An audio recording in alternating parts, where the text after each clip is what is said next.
Check, check, check. 1 2 1 2. No static. How does that look? Check, check, check, check, check. 1 2 1 2 1 2. Check, check.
And welcome into this special edition of Cleveland Browns Daily. As always, we are brought to you by Ballybet and the Ballybet Sportsbook. Please bet responsibly. This, ladies and gentlemen, is the one that we have been waiting for. The appetizers are gone.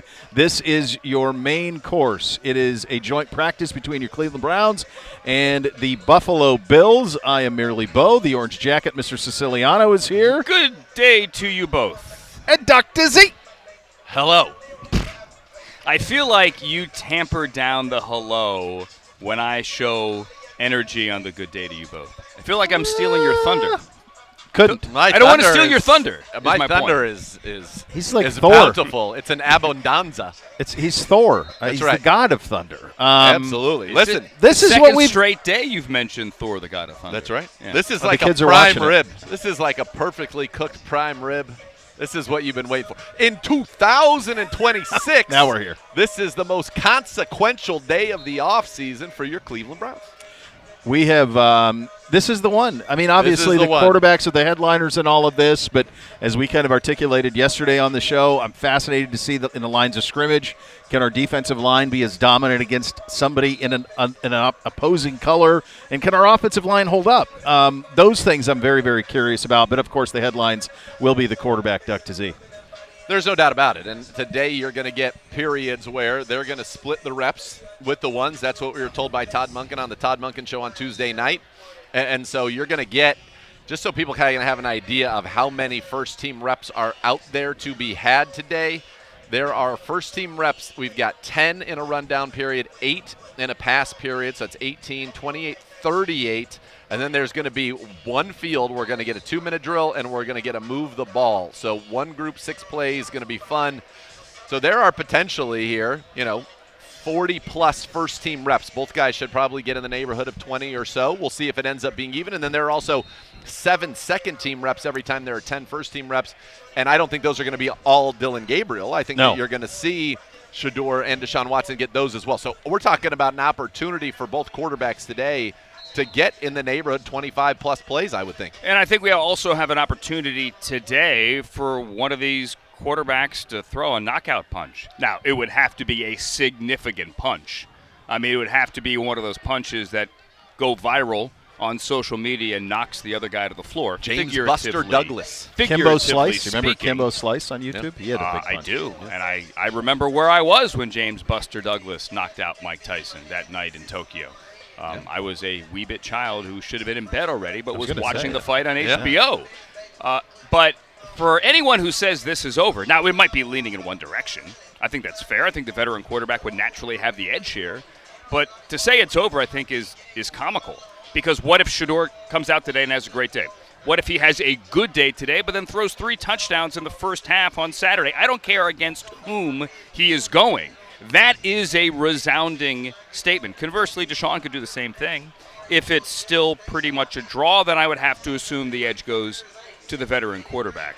But one of those two has a golden opportunity today and Saturday to play ridiculously good football, and I think that would go miles. Yeah, I think today is the day for it because it's going to be ones-on-ones. It's going to be the most type of that action that you're going to get all preseason. In fact, it's going to be probably the only type of that action that you get all preseason because I think a decision needs to be made here coming out of this Bills portion of the offseason. That includes obviously today, which I think would be weighted very heavily, and then, of course, the game on Saturday. But it's interesting that you said in a case of a tie, it goes to the veteran. I think so, don't you?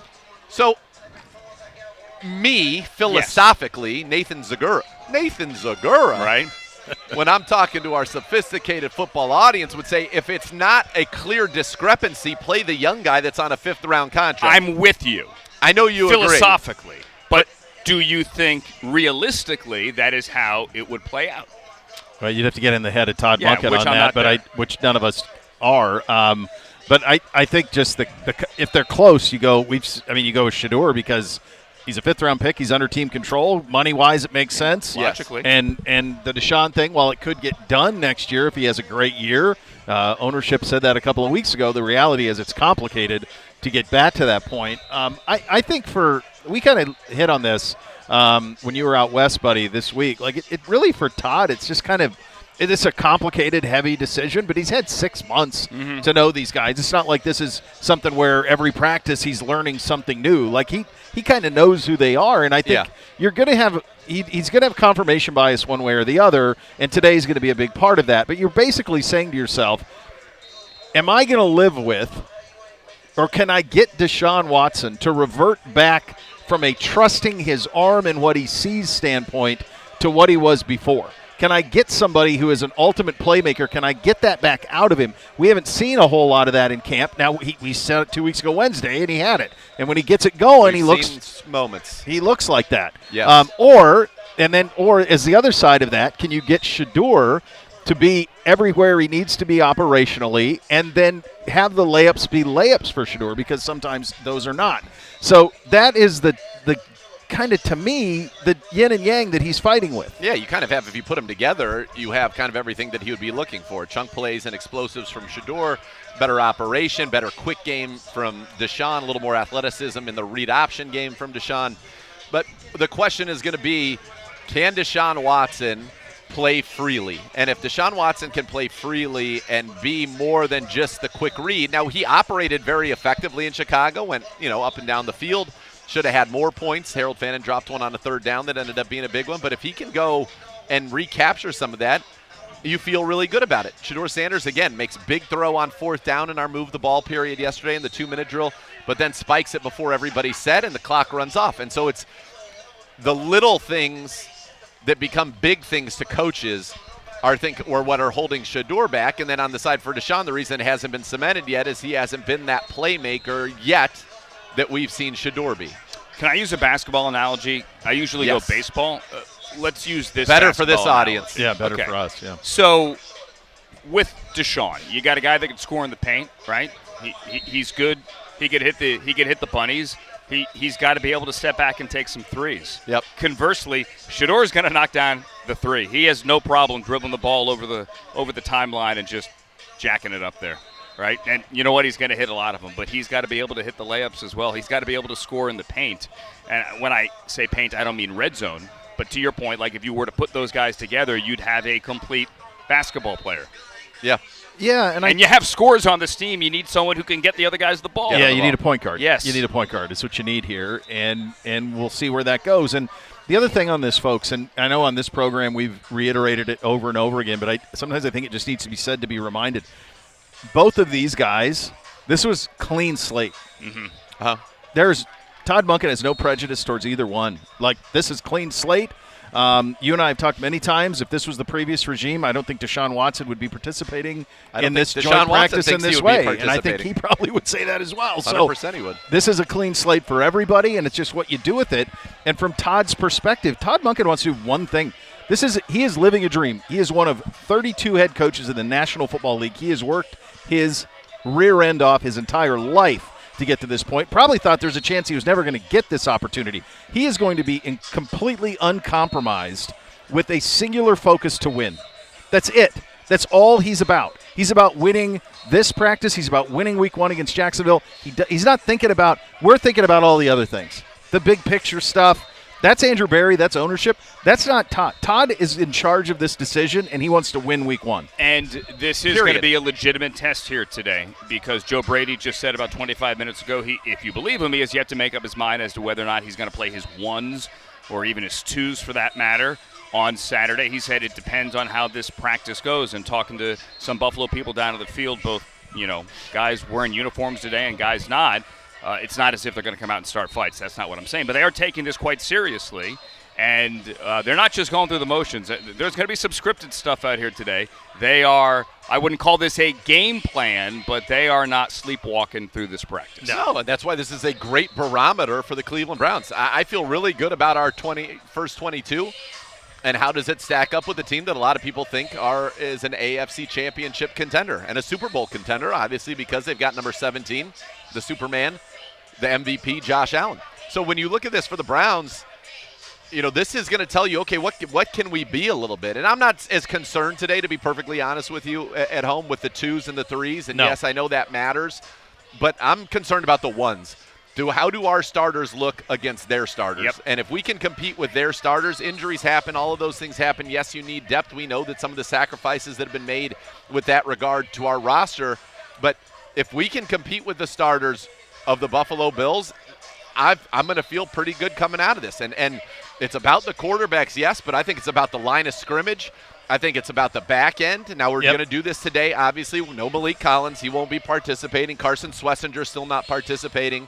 But, we have a lot of skill talent.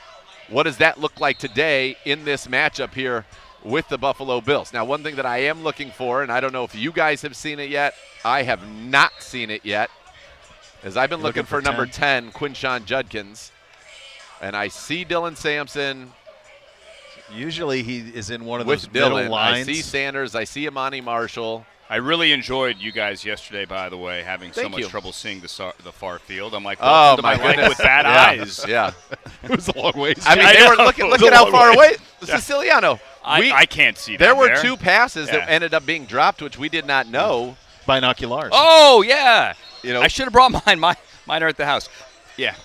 I mean, I need the Hubble telescope for that. yeah, long no, ways. it's a long way. We did. I don't thought see we did 10. a pretty good job. I do not see. I do not Quinshon see Judkins. Quinshon Judkins. Now, do I see Mike Hall, who was out yesterday? Or no, Jared Verse was out yesterday. Is Verse Isaiah here? McGuire's there. Jared Verse is there. Quinshon is not with the running backs currently. No.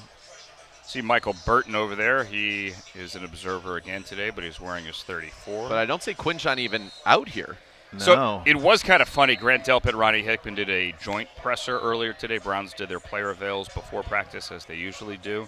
And he was asked, I think Mary Kay might have the question, hey, you guys seemingly hit Quinshon pretty hard on Tuesday. Is there something to that? And they both, Ronnie and Grant, like, we did? And kind of started chuckling. And Grant goes, oh, we hate Quinshon. Don't print that. Don't print that. I'm kidding. I'm kidding. No. Quinshon, we love him. He's tough. Whatever. We're tough. There's nothing. No. Come on. But we really hate him. No, I'm kidding. And it was all in good fun. But no, I do not see Quinshon out there. It is interesting Mike Hall, to I me. can see in his green cleats now. Oh yeah, Mike Hall is. He's back to the green cleats. Hall. Malachi Easy to Corley see. also green cleats. Mike Hall, Gage Larvadain, Larvadain, and green green cleats. cleats as well today. As I believe Will Ferrell said, bring your green cleats. Denzel. We're going through the quad to the gymnasium. No, everybody else is out there now. Yeah. No Cedric Quinshon, though. Tillman's in street clothes, or in his jersey, standing there. Carson's same thing in his jersey, standing there right now, talking with Mike Rutenberg around midfield. As we're going to go through some individual things right now, as the various position groups have broken off. But no, there's no Quinshon Judkins out there. And the last play we saw, last 2 plays, Aiden Huntington kind of shouldered Quinshon to the ground. The next one, you got kind of hit up high by Jared Verse, who ended up kind of ripping the Guardian cap off, but certainly no indication at that point that any type of an injury had occurred or anything like that. So I'm not sure what has happened there with Quinshon, but And certainly Todd hasn't talked since and he the will, start of he's that after practice. practice. he So will he'll talk be after after practice, today. so we'll get an update on it then. But certainly it's noteworthy Very. that Yeah. he is not out here. Yeah, so this will be 2 straight practices without And, Quinshon Judkins. and that's somebody that I really wanted to see today. Yeah. Not so much for Quinshon, but because Quinshon is our bell cow, and I really wanted to get a look at our running game today. Honestly, I don't mind. I'd rather I know that's important, but to me, it's how You our didn't O-line. even let me No, finish. it's And how you're their switching out O-line. Prairie before you even got a chance. Unbelievable. How The their great Bernie is here. how their O-line or the Browns O-line He's got a moves security team polo. the Bills D-line. You're right. I should have let you finish the thought. I So apologize. hurtful. I apologize. But you get my point. I want to see the line move the line. For sure. I just want Yes. to see what it looks like with a guy that's going to be carrying the ball primarily I hear this you. year. Yeah, I think you would. I mean, quite honestly, like, we're like week 4 without Schlesinger. Yeah. It's been a long And I know long time.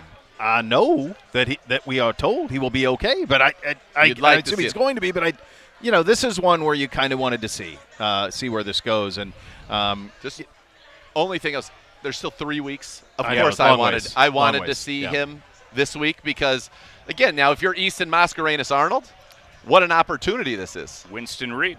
What an opportunity to go in there as the Mike linebacker, and basically the Mike linebacker kind of is the one who gets into the game of cat and mouse a little bit with the quarterback. And so for Easton Mascarenas Arnold, you're going to get in that cat and mouse game a little bit here with Josh Allen. So that's going to be very valuable. Yes, of course I would love to see Carson out here. I wish we had everybody out here. Yeah. Because this is the best work that our starters will get until we go down to Jacksonville. Period. It is. God, 17's out of Central Casting, isn't Yeah, he? he is. Well, yeah. He's got I mean, a it's howitzer. just He's married to Haley Steinfeld. I mean, they got the whole things going on. yeah. Yes. There's just something. It's one of the. I mean, the great Bernie Kosar was just here, Yes. and it's probably been since him. We had a few thoughts of that with Bake, and obviously hopeful with Couch and everybody else that you've drafted along the way. But like to have a guy entrenched, like he's your guy forever. Don't worry about it. MVP contender, all of it. There's just a confidence that these guys swagger into every room with by yeah. having that guy leading them out there. And It's he's got a crazy. hand cannon. That, He does. that draft, you've got an MVP in Josh Allen now who's never been to a Super Bowl. Yeah. You've got a 2-time MVP in Lamar Jackson who has never been to a Super Bowl. Yep.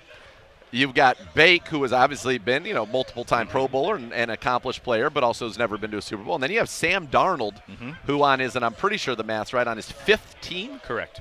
On his 5th team, wins a Super Bowl, and I think he's won something absurd like 27 games in the regular season in the last 2 years. But he was like 15 games under 500 until he got to Minnesota, And now he's and over. then had consecutive 14-3 seasons, and he's 28 3-1 in games. the postseason since What a draft. he got to Minnesota.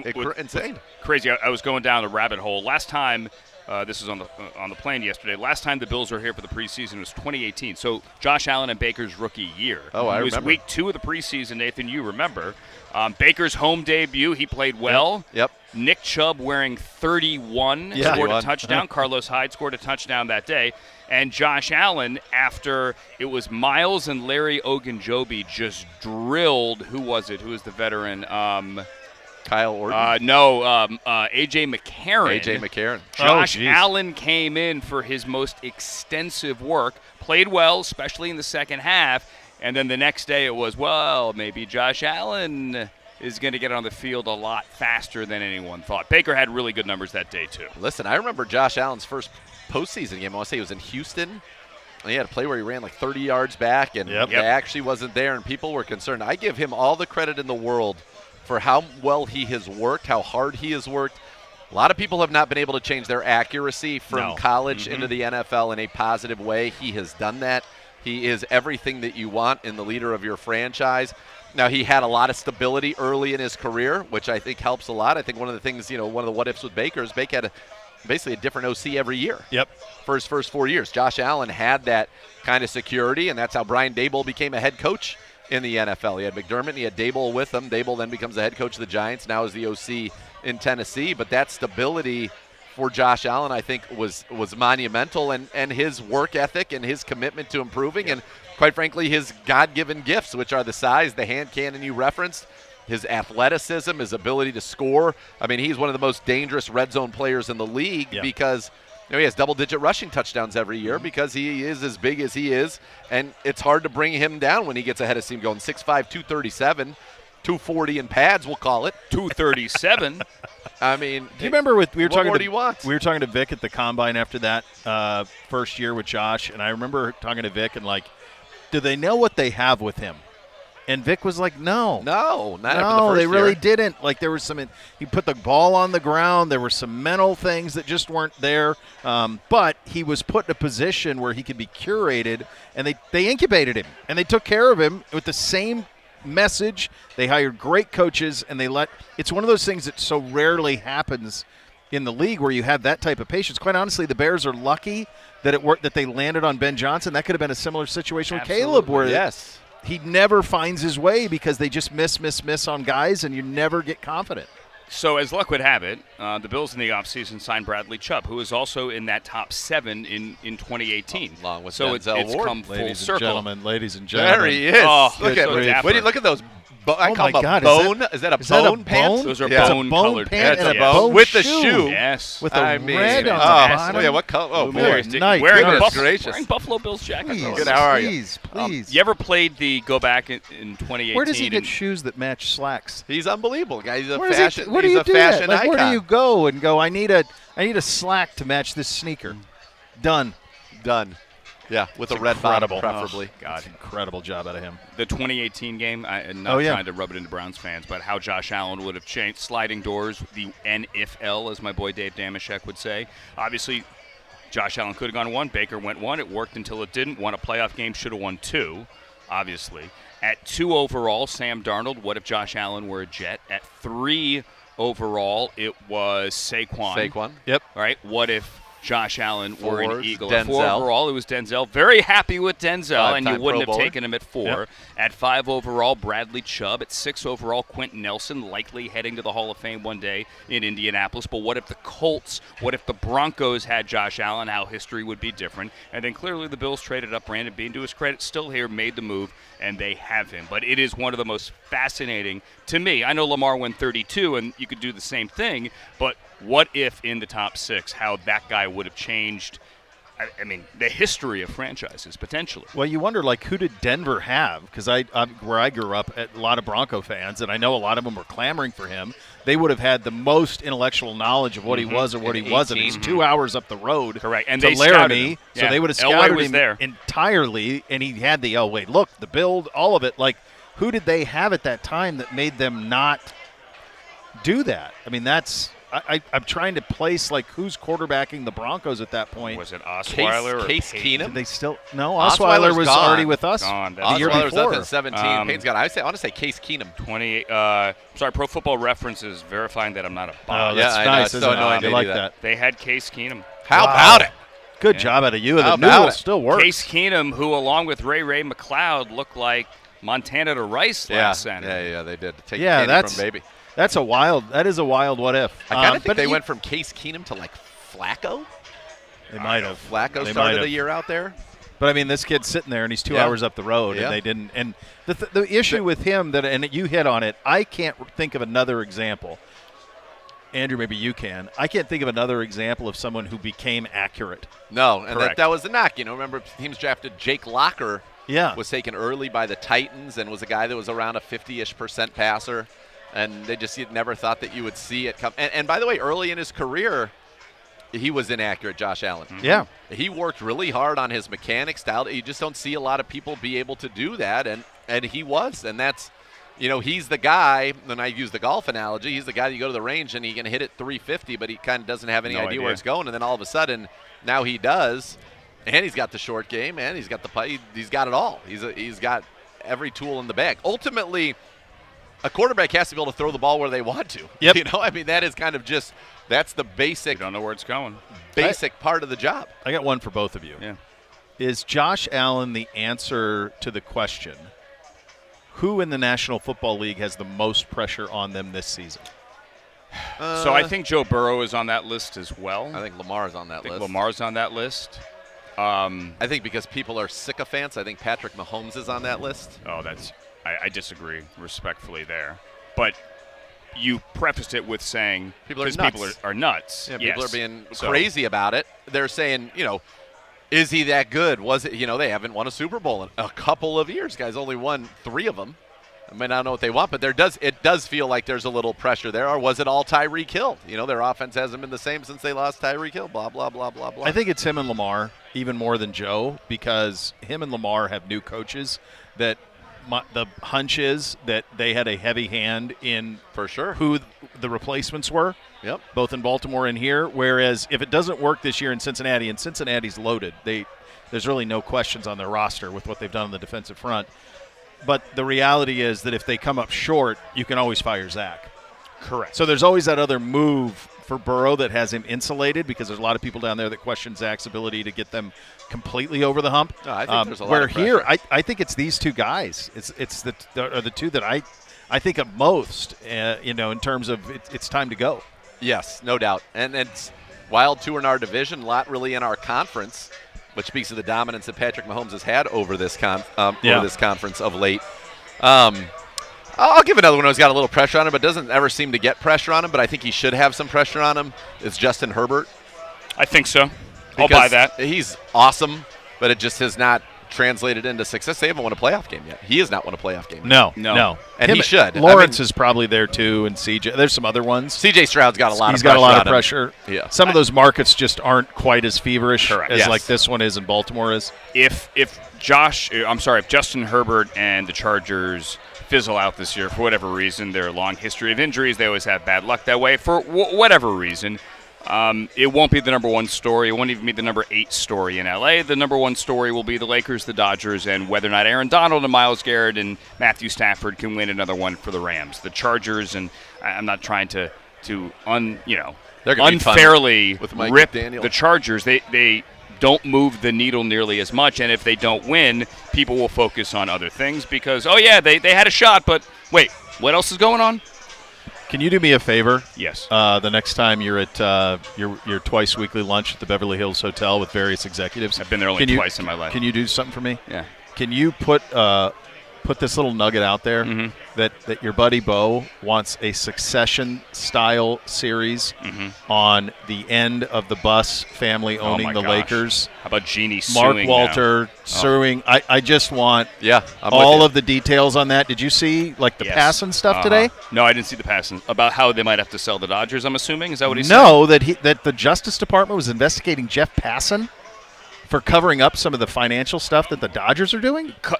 The writer was being investigated? Yes. So there was in a deep, dark corner of the internet a couple of days ago on like an insurance or a financial blog on a Substack that I spent way too much time reading. Yeah. Basically all about the insurance companies through which they have everything underwritten and how allegedly there's a lot of phony accounting and shell game kind of, not saying Ponzi scheme, but the Dodgers borrowing from the Dodgers and the TV network, and it's all a house of cards. And there is a thought, allegedly, I'm not alleged. No, of course. Yes. There's a lot there, though. That Walter may have to sell the Dodgers as well. And if he does, Shohei's got an out clause. That's only one little ripple effect. Then you got Shohei's handler who's in jail. I mean, there's a lot going on there. All right, we're about ready to go here, Dr. Z. Yeah, here we go. So this is going to be team rundowns. This is going to be the ones-on-ones for 10 plays. We've got the Bills offense against the Browns defense right in front of us. And on the far field, Deshaun Watson getting the first reps here with the ones going against the Bills' number 1 defense. So this is going to challenge us. Because we got ones-on-ones on 2 fields. Yep. Well, we're James gonna do 1900 yards, 1,900 yards from scrimmage last year. Be nice if these stagger. Looks like the Browns' offense is coming out first. All right, Dr. bunch Z. of touchdowns. All right, so we got Deshaun Watson under center, Boston wide to the left. Looks like Judy wide to the right. They've got 2 tight ends and a single back set. Isaiah Bond wide to the right. Single back set Sampson the back. with Dylan Sampson. Turns and gives. Little stretch there, play action boot back to the left. Gets it to Blake Whiteheart underneath. Picks up about 10 yards right there. Good start for the Browns. Big hole up the middle here on this side with the Bills' offense running it right between guard and center for a gain of 10 or 12. With Aiden Huntington starting next to Mason Graham, no Mike Hall. So you keep you keep your eye here, and I'll try to keep my. We'll try to do the little. Try to do both. Plays over there. Mascarenas, Arnold, Quincy Williams, your backers here. All right, John Watson under center. They've got 2 receivers, 2 tight ends. Fan in motions now to a wing to the left. 1 tight end on either side. Condensed formation with Bond and Wallace. Single back again, Dylan Sampson. turns, looks like a stretch to the right. Nice hole as they seal it to the outside. Gets out there for about 5 yards.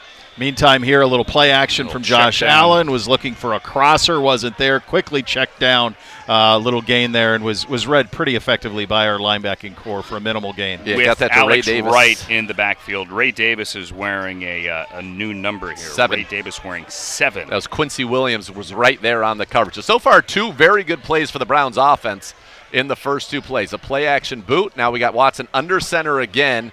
Carson Ryan motions back into an I formation. Samson Dot in the I, 2 receivers to the left of the rookies, Boston and Concepcion. It's going to be a deep play action drop. Take it, good Sean. pocket, looking second level, and overshoots in tough coverage to Denzel Boston there. Little off tackle here near side with Allen on the give to Cook, and that was Quincy Williams stuffed on out the pretty tackle. quick. Good job out of you, Mr. Siciliano. I thought on the And far Delpit. one, Oh, Grant Delpit, beg your pardon. You're right. Deshaun wanted He wanted the Denzel top, deep, top. and he was single covered there. That's one of those ones.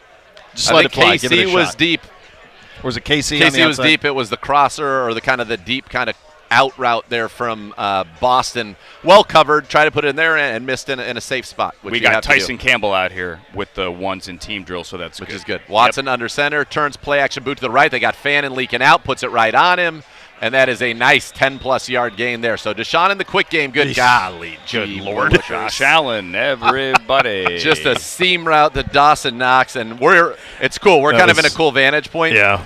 We haven't really seen the offense go for us that way. That was just a laser beam. It's like a video game on that one. That was a laser beam. That was as good as it gets. That's what it's supposed to look like. So right Watson there. 2 for 3 over there. This is now play number 5 here. We'll see if it goes 5 and 5. Sure should be a next. Watson in the shotgun. He's got Boston wide to the left, Concepcion slot to the left, Fannin tight end to the right, and Judy wide to the right. It's going to be a straight drop. Good protection.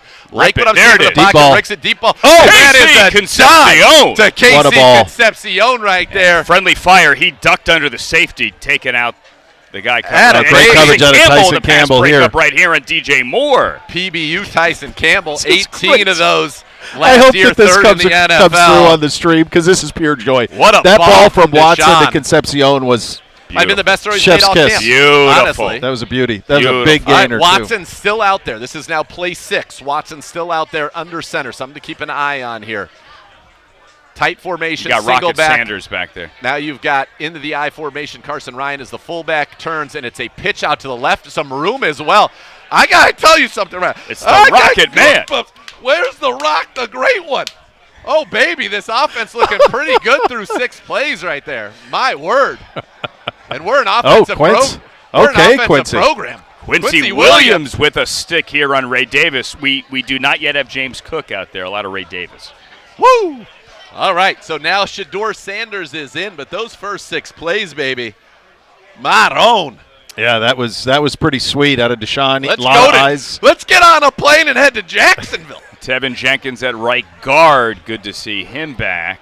You knew how important that stretch of plays was for Deshaun. Ah. It was Yep. good to see him just rip it. Throw to KC, best throw of camp, and affirming. Shador in the shotgun, quick inside give there. Rocket Sanders, not a whole lot of room, but a little quick hitter. Maybe gets 3-4 there. Oh, James Allen Cook, gives James all kinds Cook of room. big hole off the Huge left hole. side. Huge hole. Bad memories of last year when they were here in December because James Cook gashed the Browns. He's had 2 carries in this team drill, and both of them, you can tell the difference between him and guys who aren't him. Yep, Well, there's yeah. a lot of runway, He too. runs Yeah. for 15 touchdowns every year, 5 yards a carry. All right, Shador under center. It's going to be a hand off the left side again. Little 2 bit of run room. plays. 2 run plays in a row as And a flag. Rocket Sanders tries to get the edge there. Maybe a face mask? This has got to be something that's really hard from a coaching staff perspective because you have somebody like Deshaun who came out hot, and then you pull him out, So this and is you like kind of like to see it going a little bit. Ab- Browns got Absolutely. their second team the second backers team in out there. Yeah, Oh, that's a hell of a Allen, throw. that's good coverage from Good Grant coverage. Delpit. Good coverage from Grant He's Delpit there the right whole there. time, You want baby. a safety who can play in the box. He can play in the slot. You want him deep in the post. Grant Delpit gets a big new deal. You got Mike Hall and Chapman at tackle, and you had Buki, Watson, and Justin It's pretty much the Jefferson at backups backer. Yeah. except for The corners. and the Delpit, safety. Hickman, and Denzel. Yep. Another run play up the middle here. Denzel Boston, a little Little fracas chippy, going okay. on over there. I like it. Denzel Shador has Boston. yet to throw, right? He Shador yet has to not throw. thrown. We'd 3 like to run see it plays. right here. 3 plays so far. So for this Shador. should be the last of the ones before we get into the twos right here. And, of course, obviously, Josh Allen gets all 10 of them on the other side. Oh, baby, Isaiah McGuire blew up the run play. And we saw that in Chicago last week as well. Isaiah crashing down the line and hitting the guy. All right, Shedeur in the shotgun. He's got Bond and Concepcion to the left, Boston to the right. Whitehart motions from a tight end wing to the right, He's back throwing. to wing to the right. Sanders in the shotgun, straight drop back. He rolls out to his right. He's looking down the field for Isaiah Bond. I think he has him, but he holds it right there. Bond had gotten kind of past the defense and then underneath back there, number 25, Geno Stone. And now in come the twos. So who will quarterback Mass change, the twos? Shedeur stays in. Shedeur stays in here. So 6 for Watson with the ones, 4 for Shedeur, and arguably the best period we've seen from Deshaun in quite some Josh time. Allen play fake. You're testing the warden, not so No, fast, my nothing friend. doing. Not so. I'd also like to say flag pass interference on the offense. A little push off there. Shedeur rolling right, just overshoots Carson Ryan there. Misses him on a rollout to the right. This is what we're just seeing with these on both fields. First of all, this is a lot of fun. Yeah, but the other thing you see is this is what happens when you have one. Josh got all of that. Yep. You know what I mean? So that's where I'm sure the timetable for Todd, he wants to make sure this plays out, but at the same time, boy, you do need to go. At that one, you almost would have liked to see Deshaun keep going after that throw. That's what but I said. At the same time, you say, let's take those good vibes over to the sideline. Austin Barber, right guard. DeJuan, right tackle here. Inside handoff, not a whole lot of room. Yeah, Austin Barber is playing guard now. Helmet on the field for Austin Barber. We got somebody down. Zach Sinner, left guard. Luke Whippler at center. Is that KT at left tackle? KT's back at tackle. The guard experiment. But look for like KT. left tackle is my point. Yeah, he's been playing left tackle. DeJuan at right tackle. Barber, Whippler, Zinter. I got the great Kyle Allen in now for the Bills at quarterback. And that's Frank Gore Jr. with so the carry. cool. Kyle Allen played for a lot of teams, man. Yeah. In college and pro. Dylan Gabriel. So it basically went 6-6, I think. And then I guess is Dylan going to get 5 here? Gabriel play action, drops back, pressure. Yeah. I'm surprised, a little surprised by that Dylan's in here. I understand that you want to get him some reps and stuff, but I agree. It is such a Shedeur Deshaun situation. Give them all 17. Give them all of them. You can't prepare 3 quarterbacks. Kyle Allen, crazy story. Like, he was a 5-star. He was as good a quarterback as there was in high school. Buki almost picked it off. Just like that. I give him his flowers, and he throws it into triple coverage. They tried to throw, that's the dagger concept, the vertical out of the slot, the dagger back behind it, and Buki Watson, he's improved so much nice cutback in space. Nice run right there from Devon Booth. Good interview with him, by the way, a couple days ago. Thank you. Leading rusher in the preseason so far for your Cleveland Browns, 4 carries, 53 yards. This has got to be there must be something in upstate New York with short pants. Look at all the short pants on these Buffalo twos that are out here. 18s are really, really short. They're a little tight. They like short shorts. They do. Quentin Skinner with the short shorts there. Buki Watson. Buki with a big hit there on 27. That would be Ian Wheeler is 27. I'll tell you what, if you're going to put that kind of a pop on somebody, they got to end up on the ground. Dylan Gabriel right now out there is that a scamper? roaming free. That's a pretty scamper. big scamper, yeah. Actually averaged 6 yards a rush. Talon Green sighting, folks. Yeah, buddy. All right. Whoa, this has been 2 weeks. Cooker. It's maybe 3, longer, maybe even 3. longer. Talon Green, ladies and gentlemen. Quarterback draw for 70 yards. Dr. J's excited.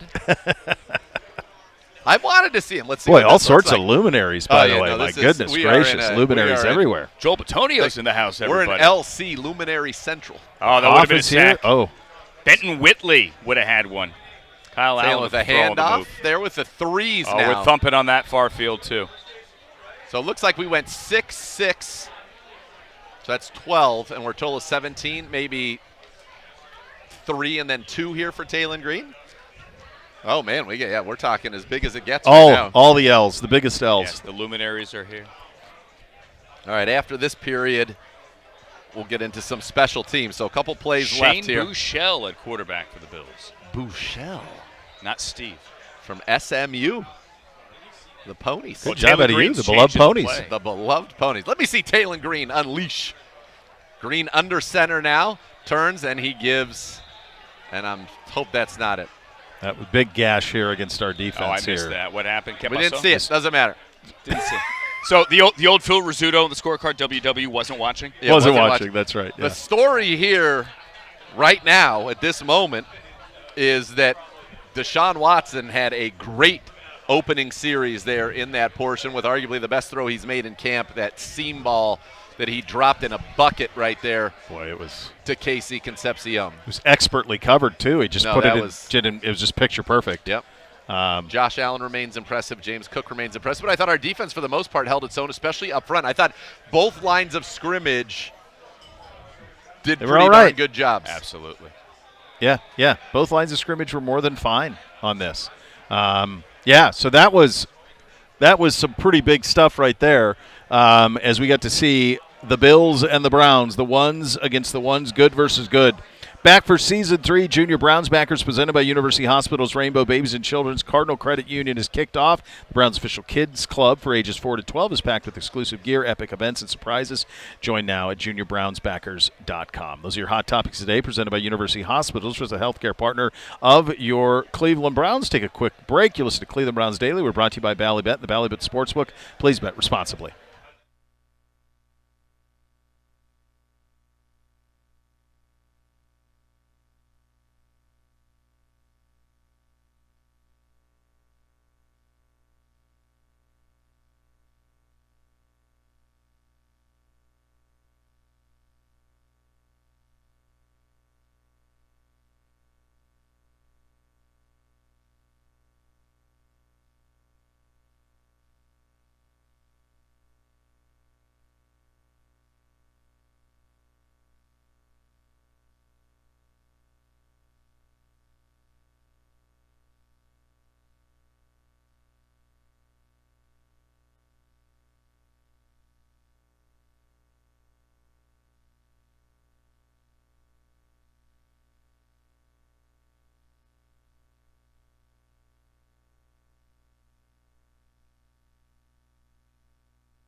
And welcome back into this special edition of Cleveland Browns Daily. We're brought to you by Ballybet, the Ballybet Sportsbook. Please bet responsibly. We are into 7-on-7s. To my left is the great Dr. Z. To my right is the great Chris Rose. Welcome. Yes. Excited to be here. It's fun, right? Baby. It is nice. I love you guys just strong-armed your way up to the best seats in the house a few weeks ago. I did. applauded you. Appropriately I was texting so. you guys about how somebody pulled that. Yeah. I'm going to guess where it came from, but I won't mention any names.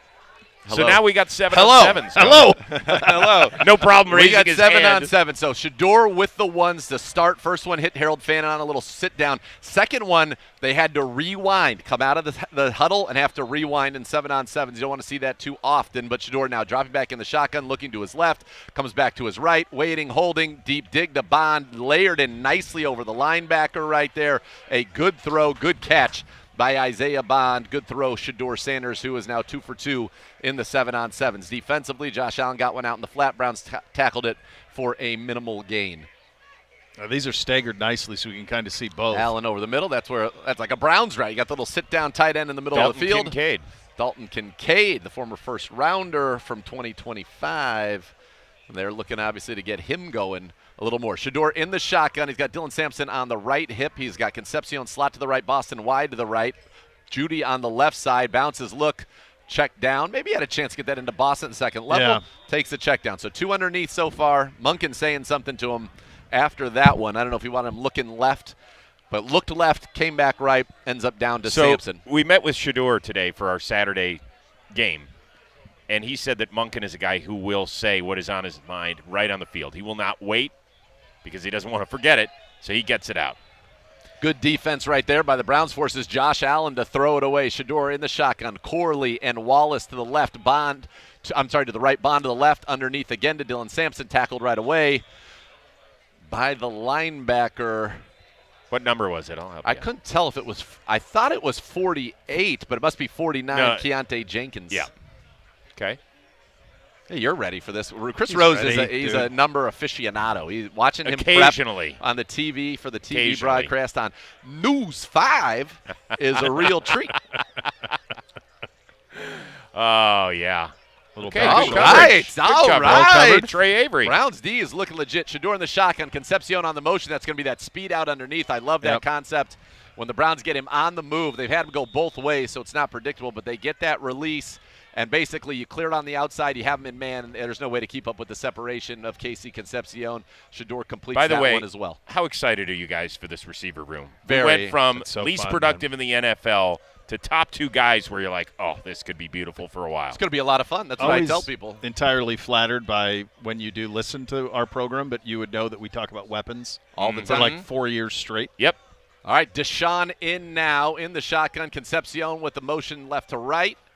Watson looking, pulls it down, nowhere to go. Little scramble drill. Good job by Rocket Sanders there to get up the field and make himself available, and they pick up a little chunk right there. So far, our defense having a good run against the offense of the first team of the Buffalo Bills, which is, I would say, quite encouraging. Even with Tyson Campbell not out there right now, it's Denzel and Trey Avery. Winston Reed in for Quincy Williams as well. So this is a really good test, obviously, for the Browns. The Bills, since Joe Brady took over as OC a few years ago, midway through the 23 season, I believe it was, second most points per game. And now he's the head coach. Expect a lot of the same. Again, that motion, we're using that late motion so much more. It's something we saw the Lions do a lot of last year against us, something we saw the Vikings do with Justin Jefferson. And speaking of wide receivers, we have a great program right now on the Browns YouTube channel and on the Browns app called Wide Receivers. It's a look at that. It starts with Bo and I with a, quite frankly, a tremendous breakdown really broke it of down. the state of the room right there. The ball's not going to spike itself. No. Chris Rose. Don't hurt yourself patting yourself on the back there. Keep going. Long arms. That away, arms. Z. Siciliano on the narration. Oh, boy. All right, now we have a pre-snap issue here. Munkin not happy. So each quarterback's had a pre-snap one right there. They had to burn a timeout. But going back to those short motions, I love that we're incorporating that in that wide receiver program where you get a big look at Denzel Boston, Casey Concepcion, Jerry Jeudy, amongst others. He said that Jerry Jeudy, when you get him on the move like that, is elite. And that's what it is. Great ball from Josh Allen on the other side. Speaking of elite, to Joshua Palmer right down the middle. And you kind of half-checked it and then just held it and wait for him to get right past the linebacker's helmet and stuck it. dart from Deshaun Watson into a no-window throw right there. That's Blake Whiteheart. And gets it into Blake Whiteheart. So they had 3-by-1 on the left, Whiteheart on the right, runs kind of up into the coverage, sits down to the inside, but there were defenders coming on the outside shoulder and inside shoulder, and Watson put some mustard on it. And He's confident. Yeah, he's playing well right now, and it's good to see. All right, Watson now with the twos. This is with the twos. So they He's just got inverted him and Shador. Floria, little stick concept and just a little check down on the outside, or a quick little stick on the outside to Gage Larvidan. So ball not hitting the ground really for the Browns, which that is always encouraging and good to see for the Browns on offense. And we know that football is played on both sides of the ball, and yes, we're trying to acknowledge the defense as much as possible, but we're in a quarterback competition, and we're an offensive show. It's an It offensive is. show. We're not We don't- offensive. Yeah, we don't do. We're not offensive. But we're an Depends What? which day you tune into. It's a Never Gotta know. be honest with you. pro offense. You hit it in the middle of April, it might be. Oh, baby. You never know. Watson in the shotgun, 2 to the left, 1 to the right, comes over the middle. Malachi Corley as this linebacker separate, and the Browns always have that kind of little stick right in the middle of the field for a nice little gain. So Watson operated He's got to bounce. You see efficiently. the bounce? Oh, yeah. Yeah. Efficiently. He's confident. He's had a couple down the field. Shador, I thought, in the 7-on-7s operated efficiently also. Yeah. I thought that was a much better period. Now, to be fair to Shador and the team in the beginning, not a lot of pass plays were called for him in those rundown situations. We're going to get into much more pass-heavy pass downs and red zone the next two team groups after this 7-on-7. Dylan Gabriel in. Yep. Yep, back in. So this is the exact same pattern we had with the 11 on 11, and now it's just inverted. Yep. With the way that all of that worked. First time you've been out here in a minute, Yep. buddy. What did you make of what you've seen so far of the two quarterbacks? Well, look, I thought last Saturday in particular, Deshaun, for a guy who hadn't played in 22 months, he looked fine. Yeah. Like, that's the best I could say in terms of, like, he didn't throw the ball downfield a ton, but I think you wanted him to look fine, to feel good about all that stuff. Yep. We know that Shador's got the splash plays in him. That's not what quarterback is entirely about in this league, right? Josh Allen had splash plays early in his tenure. He became an MVP when he developed his entire game. Yeah. And so I made the point on Saturday's broadcast, let's not judge every quarterback after 1 year. No. Let's not go nuts, but, that's the world we live in. Of course it is. No, I thought Deshaun operated well. I thought it was a lot of underneath, but at one point he should have been 12 of 12. The lone incompletion at that time was the drop by Fannin on third down, which was a nice ball against pressure.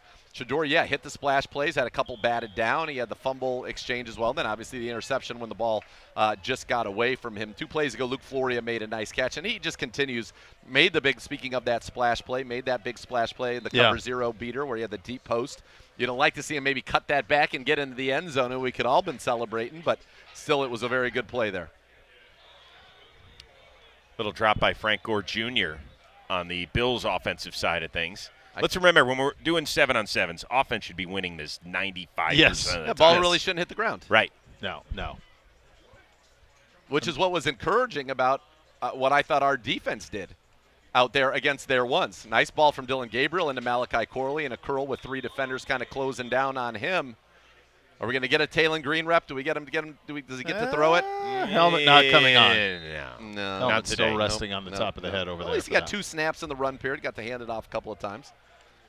Bouchel looking, searching, waiting. Yeah, that's Macklin in the middle of the field. That's Jeremy Macklin's cousin.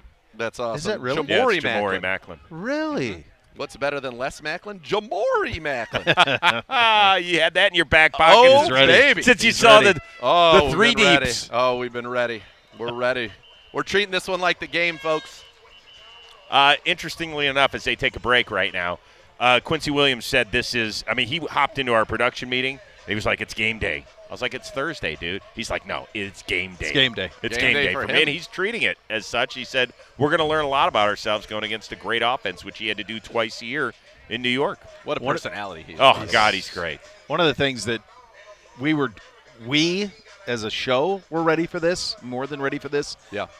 The Orange and Brown was ready for this from the standpoint of we have been seeing each other for 17 straight practices, and it's just getting tiresome. So to hit somebody else, and we were just curious, like, what would this look like? And we're at the very early stages, but we look pretty dang good. 2 periods in, we're going to 2. ultimately get Long way to 6 go, but- periods, but 2 periods in, we're Really more nice. than holding our own. Absolutely, yeah. And I that's wasn't encouraging. I was curious about the offensive line, if that would hold up. I was curious if we could get pressure, with our D-line. So then our quarterbacks have looked very good. There's basically one thing the Bills didn't do well last year, and that is rush the passer. Yeah. Everything else, they were really, really good against. They're the only team in the NFL that has won at least one playoff game 6 straight seasons. The only one. So if you're going to schedule a practice and figure out where you are a few weeks from opening kick in Jacksonville, this is a great team to go against. They were the number 1 pass defense in the NFL Yes, they were. last year, number 7 total defense, 20th in sacks to Chris's point, just 36 on the season. But no, this was a defense that really the only 2 spots that they were not really, really good. They were not a great run defense, gave up 5.1 yards a carry, 28th against the run, 20th in sacks, and 24th on third down. Other than that, they were a defensive consequence and especially difficult in the pass situations. By the way, look at that. Todd Monken's going to want to get uniforms there. The Hoff and Joel Batone. They need to flip how they're walking. That's not how they're Hoff's not supposed to be the right of Joel Batone. He's supposed to be the left of Joel Batone. It'd be funny if, every time they walked somewhere, he had to be on his left. That's always on his left. Yeah, that's what they're Always used make to. sure he's on his left. I can only hear you through my right ear, Joel. I have no That's idea right. what you're saying. My good friend the Cooks, Dickie Vitale would always say, I can see that and I'm blind in one eye, baby. He's deaf in one ear, so you got to get right. You got to be on the right side if you want to communicate effectively. God, how lucky we were to have those 2 guys for so long, man. Special teams lineage. going on now, by the way. Yeah. All 3 phases. Yep. They matter. A little kickoff, so kickoff return. This is Wes Paul kicking it off. and booting it 8 yards deep. Say, let's see your returns. Do you want to bring it out from there? Sure. Has this worked? Says Ray Davis. The new return? Great question. Absolutely it has. Yeah. Absolutely it has. So, obviously, it was brought into play, number 1, to lessen injuries, bring that down, and it has been brought down immensely. 20 of the 22 positions saw injuries come down on that out of the 22 players on the field. And then they wanted the return game back in the NFL, and that has gone up exponentially. So I thought there were going to be a lot more touchdowns. Me too. I thought that yeah, there I thought there would be a few. Yeah, little you bit break that more- line and Yeah, then and you're it's gone. gone. Yeah, Right. that part hasn't happened. By the way, for the kids out there, that is how you know you're a Big B broadcaster, when you are not at all sure where any question is going to be asked, and then you have a professional answer like the one Mr. Rose just had. Well, That's Big B broadcasting. I right shoot there. for average and rarely get there. Well, so you there you go. annihilate it. All right, we've got a developing situation, and I don't believe that it is a good one No, where? What do at you all. Where are you? I believe Alex Wright. Do we have the binoculars? See? Binoculars. Mr. Andrew's got Siciliano has Is them. it Good Alex eyes. Wright? It is. Is it Alex? Alex Wright on the cart, got loaded on a cart back there. The defensive line was just doing drills back there. Did he? Is he on it? Yeah. Oh, for God's sakes! We're just doing And it is Alex Wright. And this is a big problem for a Browns team right now that is thin at defensive end to begin with. They've been entertaining, veteran defensive ends, whether it be Jadeveon Clowney, whether it be Zadarius Smith. And I know there are some names out there still, and I know the Browns are in contact with them. I can say that with great authority, and hopefully there'll be some news on that soon. But this would be an left awful leg. scenario. I can't tell. He did not appear to be in horrible spirits, is what I would say, is the Browns on special teams making some hits over there. So this is all going on one field, the special teams situation. Mr. Siciliano. Did you see it? I mean, for what it's worth, left leg extended, right knee up. Nathan, to your point, did not look in horrible spirits. Do not in any way want to speculate. No brace, nothing, no air cast, nothing like that, but a ride to the locker room. Yeah. That stinks, man. I don't like that. Not good. No. I don't like that at all. He has been, last year career high in tackles for loss, sacks, rewarded with the new contract. He's been excellent. He's really stepped up his leadership as well, and he's being counted on to start. And you've got an opportunity now. We don't know. Hopefully this is nothing serious. Hopefully it's an abundance of caution, but it's not anything that you're excited about as a Cleveland Browns fan. No. Now Isaiah McGuire's had an unbelievable camp, but it puts even more pressure on you to get a veteran in here that can contribute to this football team in a big way. And there are some names out there. Not today. We won't go and look through those, but we could do that perhaps tomorrow on tomorrow's program. But you're going to need to bring somebody in here, and hopefully this is a short-term thing. We've got, as I said, 3.5 weeks until the opener in Jacksonville. Yeah, so some other guys who obviously will be playing this weekend, whether it's a Julian Okwara, a guy who's been in the NFL for half dozen years already. Corday Sidnor really flashed, I thought, last weekend, number 90. In fact, he was a guy that Quincy Williams he brought to our attention. It was like, who are some of the young guys that we don't pay attention to every down? He mentioned him by nickname. So, and what's the nickname? I wrote it down in my notes. I think it's either Dada, Didi, or maybe he was just teaching kids how to speak. It was something like that, and I hope I didn't say anything out of turn. But I think we're good with that. Yeah. So, well, if there were children present, that would make sense. Yeah. That's exactly what they ought to be. And doing. it's possible he didn't really even know his real name, just by nickname, and that's Just go okay. there. That's fine, It could be Day Day, Day Day could be Day Day, Corday. could be Day Day, Could be Bebe. could be Bebe. Bebe had a heck of a run on South Park. She had one episode where she really became the center of attention. Oh boy. All right, so we're continuing special teams. Yep. I think we get to see the Browns returners here. We Okay. saw that was all the Bills, and I thought the Browns special teams unit did a good job. And that's something it started with Concepcion. that's that was- last week 31-yard punt return. That was beautiful. It would have been, and we don't even know what ultimately got him, what tripped him up there, but yeah, the explosiveness of it, that was exciting. All of that was great to see. I think when you look at, from special teams last year, we just gave up too many big returns, and they are backbreakers. Yep. I mean, think about the Jets game. You give up 2 return touchdowns in the same game, and that's why you lose that game on the road to a team that didn't complete a pass that traveled past the line of scrimmage in the entirety of the football game. So now we're doing punt block, punt protection. That was the kickoff return. Now it's Browns punting. And interesting, not Corey Bojorquez back there. No, it's Wes Paul again. Yeah, he is.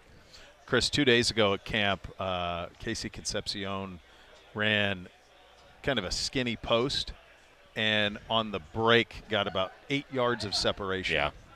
And then poor Quince, he got him all twisted around on an out. Yeah, I saw that. I He saw just I was talking to Tyvis Powell about this, who's on the network and great friend of the program and an all-around good dude. Indeed. And he was saying, even early in camp, and we were giving so much praise to Denzel, which is much deserved with Boston. He goes, the thing that you're not going to see right away, but that you will see, is Casey's ability to get off of the line of scrimmage and create space immediately. Yeah, Like that break that he has is just different. So who are the best receivers since we came back in the league in '99 for the Browns? Josh Gordon, Josh Gordon, Braylon for 1 year, Amari Cooper, and Braylon. I think that's probably the Jarvis, Odell. Yeah. We're going Odell. Odell still had a Yeah. 1,000-yard season. Yeah, fine. Terrell Pryor, if you want a 1,000-yard season. Yep. But I guess my point is that we haven't had a lot of guys his size, his skill set, his shiftiness. You have to almost go back to like Webster Slaughter days to have, and they used to call him Gristle. He just could not. Nobody could get their hands on him, and he would just zip. He's got, similar, obviously, in stature and stuff to Jarvis, but much more of an explosive athlete. Yeah. And Jarvis Kinda Landry like was incredible. That is not a besmirching of Jarvis Jarvis. couldn't run the way that this kid No. did. He's That's got no more shot at Jarvis. Those are No. 40 facts. He was a technician. Jarvis He got was caught with more all the balls, stuff, I think, in his first He 3 did. seasons than anybody in anybody, NFL yep. history. He did, yeah. Yep. And it was going for a while. His first 3, 4, he had Well, it then going for a Michael while. Thomas kind of usurped him, Yep. and then both of them Jarvis had, unfortunately, a little bit of a longer run. run for sure, yeah, but petered out a little bit. Just a quick update. WKYC reporting. Our good friend Yak sending us love watching the stream. Thank you, yeah. Yak. His people here are saying looks like the trainers were looking at Alex Wright's ankle. Okay. So It could be any number of Okay. things. Thanks, Yak.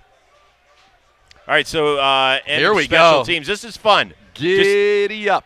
What a great shot we've got where everybody's kind of this is like trick or treat It's on beautiful. my street. How cool Yeah. is this, Yeah, man? it's great. We Trick have or one treat of the. on your street. It is. Look Look at at it. all over the place. Look We at the literally- Hoff in the middle of it. Are you the house that gives out oranges? No, we're not. The first course year we not. made a terrible mistake. We off to built the house, and this is during Halloween. We're 2 months before we're moving in. Michelle's like, let's get the extra size. Let's make a statement. Yeah, Oh, a right. statement. Full Terrible, size. terrible, Send a terrible message. idea. Full We were size. out in 3 minutes because word got around.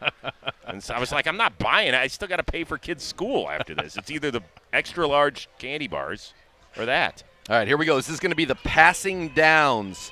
10 plays with the ones, 7 with the twos. You can hear Quincy Williams through our headsets. You can. Getting fired up as Josh Allen leads the Bills out. And on the other side, it will be Deshaun Watson taking the first reps here.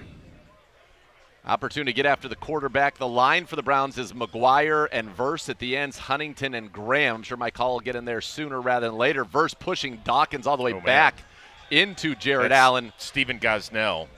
On the other side, Watson in the shotgun. Boston to the left, 3 to the right. Judy, Concepcion, and Fan and Sampson on the right hip. The Browns love this 3-by-1 look. Bill showing 2 high safeties here, and they're going to stay in that shell coverage, so look for it to go underneath, and it does in the form of an inside handoff to Dylan Sampson. Had a nice hole, probably rips off 5 or so yards there on what was a 2nd and long.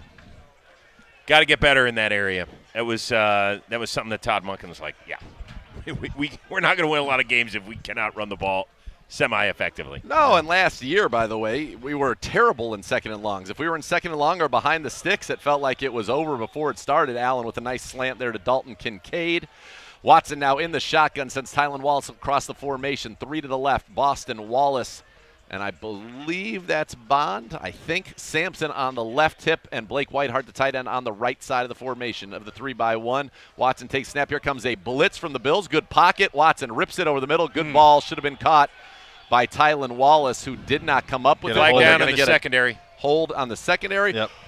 First down, Browns. Should have been caught. That was right Yes. on the No, numbers. that was in right on the traffic. numbers. Yeah, good and ball. he's stepping into it, and he's ripping it. It's good He to is. see. Yeah, he looks good. On this side, we got Allen in the shotgun. They're 3-by-1 as well. DJ Moore on the back side of it, working against Tyson Campbell. Quick little stop on the outside. Denzel right there as it's pulled in by Trent Sherfield, former 49er.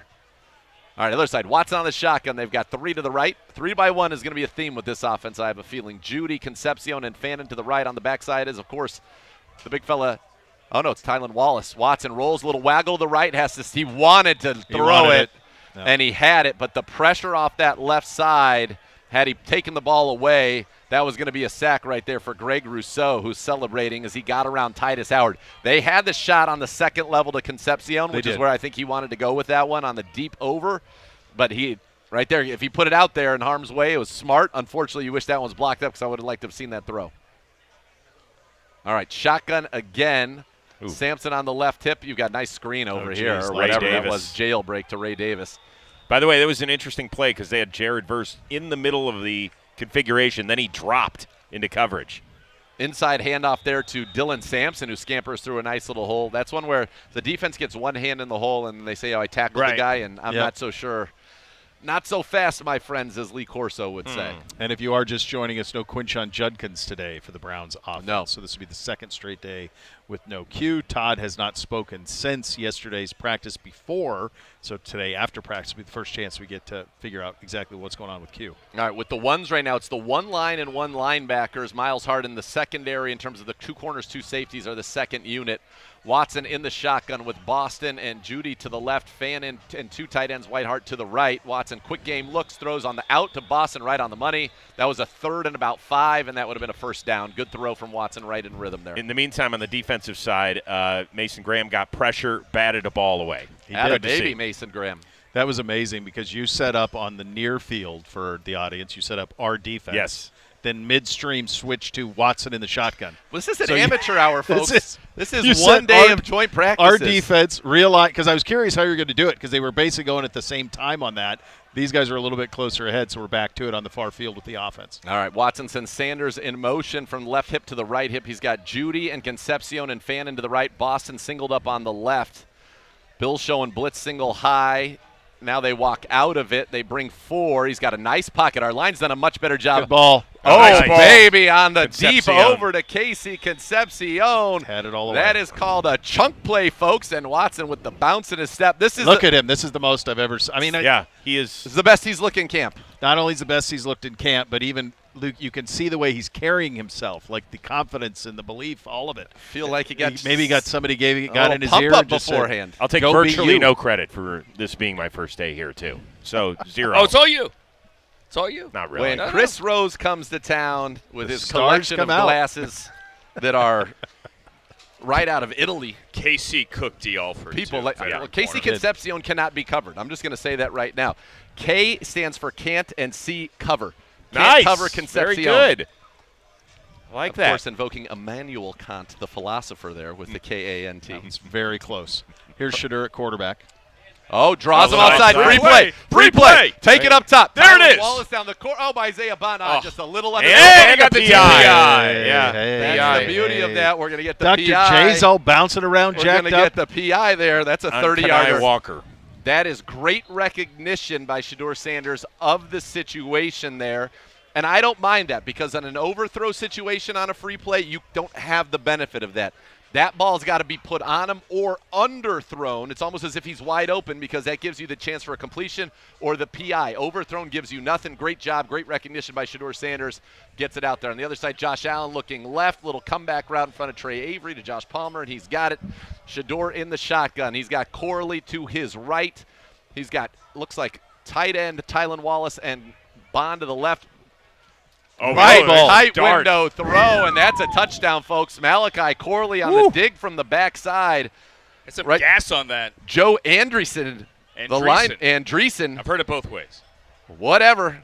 Well, let's just make Didn't an make the agreement what play. we're going to do Saturday so nobody's confused, whatever they're listening to. Andreessen. Andreessen. That's what I I'm won't going even with. be mentioning him on Saturday. I'll be talking about the dime to Malachi Corley, and we'll be dancing in the booth. I kid because I don't care. Hi, world. Nice ball from Shedeur Sanders. Quarterbacks. Lord. Oh, man. boy. Jackson Hawes. Oh, boy. What a throw by Josh All right, Shedeur on Allen. the other side. Hand cannon. All right, now he's looking for that dig right there, and that was going to be Overshoots Boston. into 4 people right Great there. Hoff. Hey. Great Hoff is in the The mix now. vascularity of the crew has just improved exponentially with the arrival of the gold jacket, the Hoff. I think the only ball that Josh Allen didn't put right on the money in the screws was the one that Mason Graham batted down. They look Incredible. like All the other ones were tractor seeds. beams. Yeah, just Deshaun's had a couple of those He tractor has. beams as well today, which is good to see. All right, Shedeur in the shotgun. He's got Fannin and 2 receivers to the right. I think it's Bond and Wallace to the left. He's got Denzel Boston. 2 high cover shell. They're playing a little cover 4 quarters. They drop into a cover 3. Nice comebacker. Great recognition. So they showed it first that it was going to be cover 2. It transitions to cover 3. The deep curl always beats cover 3 on the outside. So great recognition. Great ball from Shedeur Sanders. And now we're going to go to the 2s. Jeez Louise, Josh Allen, stop it. Mecole Hardman. I mean, it's insane. yeah, it is. I mean, you give him if there's an inch, it's a completion. That was a clinic. All right, so we're going to the 2s By the way, our on both quarterbacks fields. look great. Our quarterbacks both look did. great. Deshaun looked great. Shedeur really came along as that went along. Yes. And so now 2's on the far field. 2s on the far field, still with Shedeur in the shotgun. He's got a triangle to his right, fakes the handoff. It's going to be a little screen out. We got a nice block right there. Gage Arden's got to get that upfield. Good job by Cole Wilson. Cole Wilson sitting at 5'7", 177, which might be generous on both accounts. Does a good job at the point of attack right there, and you're able to pick up a few yards. The Hoff joins us, fresh off of his walk. How you doing? Doing great. Was it nice strolling with Joel Batonio, even though he was to your Yeah, you were on the left? wrong sides, Hoff. I don't even know if He you guys know felt how to a communicate little that way. uncomfortable. He wasn't healing the way he was supposed to. I'm used to him on my right side. Right. It was He unusual. wasn't healing the way that he's supposed He's saying, I'm the captain now. I felt a little bit like he was usurping my role here. No, it was great to see him. He looks amazing. He's out here doing some media, also on the sales circuit like I was there previously. I didn't get to see the one-on-ones like I'd hoped, but I'm guessing they went lovely and were called out perfectly. So far, the quarterbacks have both done a very good job. Deshaun Watson having, I think, arguably right now his best day of camp, pushing the ball down the field, tight window throws. His throw to Casey Concepcion in the first one might have been the best throw of his day. Goodness. It's a good Tough throw. day for the corners, not named Tyson Campbell and Denzel Ward right now. I'll leave it at that. I would also say maybe as good as I've ever seen Deshaun here. Yes, he's been very Full impressive. stop. Shedeur on the second time around in the 7-on-7 started to get into a rhythm, and I thought made a couple of nice throws in that team portion. He had a ball to Malachi Corley, Hoff, on a dagger that was he had to get it in before the linebacker got there, and he did. And then Corley was kind of through the gap and gone. So I'm encouraged by our offense. That's my big takeaway thus far. Very encouraged by our offense. Yeah, both appointed themselves well, and Watson's it's really been strong. Defensively, as we knew, like the depth stuff at corner, non-Denzel was going to be a problem. Non-Denzel Tyson and Josh Allen's it's a scene, man, watching him spin it. It's a scene. We're getting a little bit of a push on the lines, which I like, both first and second team. So far, it's looked a lot better than it did in Chicago, which that was one of the concerns coming out of that game was our inability in the run game, right, to move anybody.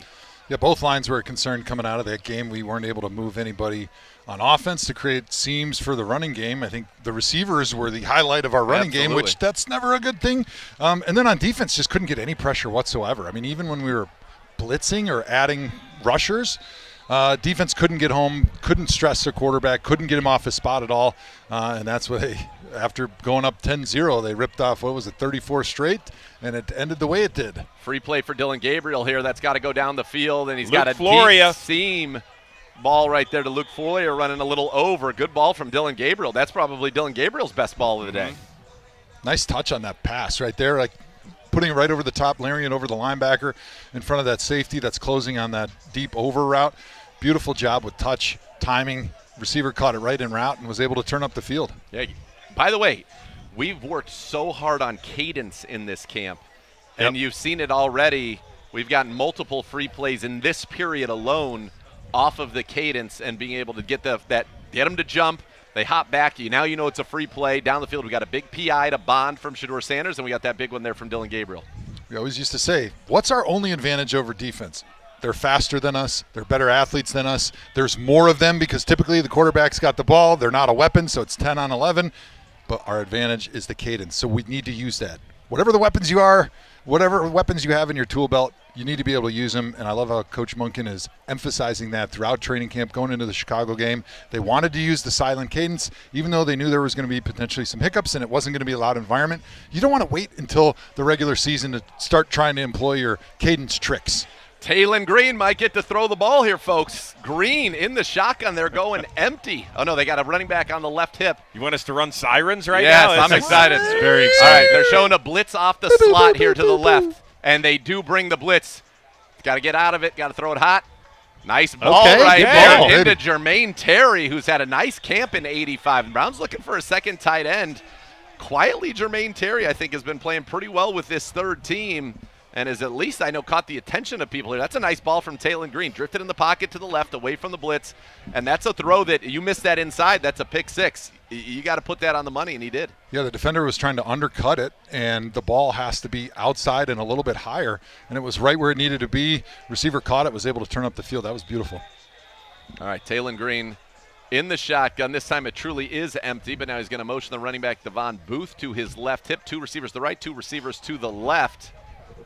Single high look, some potentially pressure coming here from the Bills. Nope, they drop out of it into a two high shell. Take the underneath. He does. Devon Booth, and a gain on third down underneath.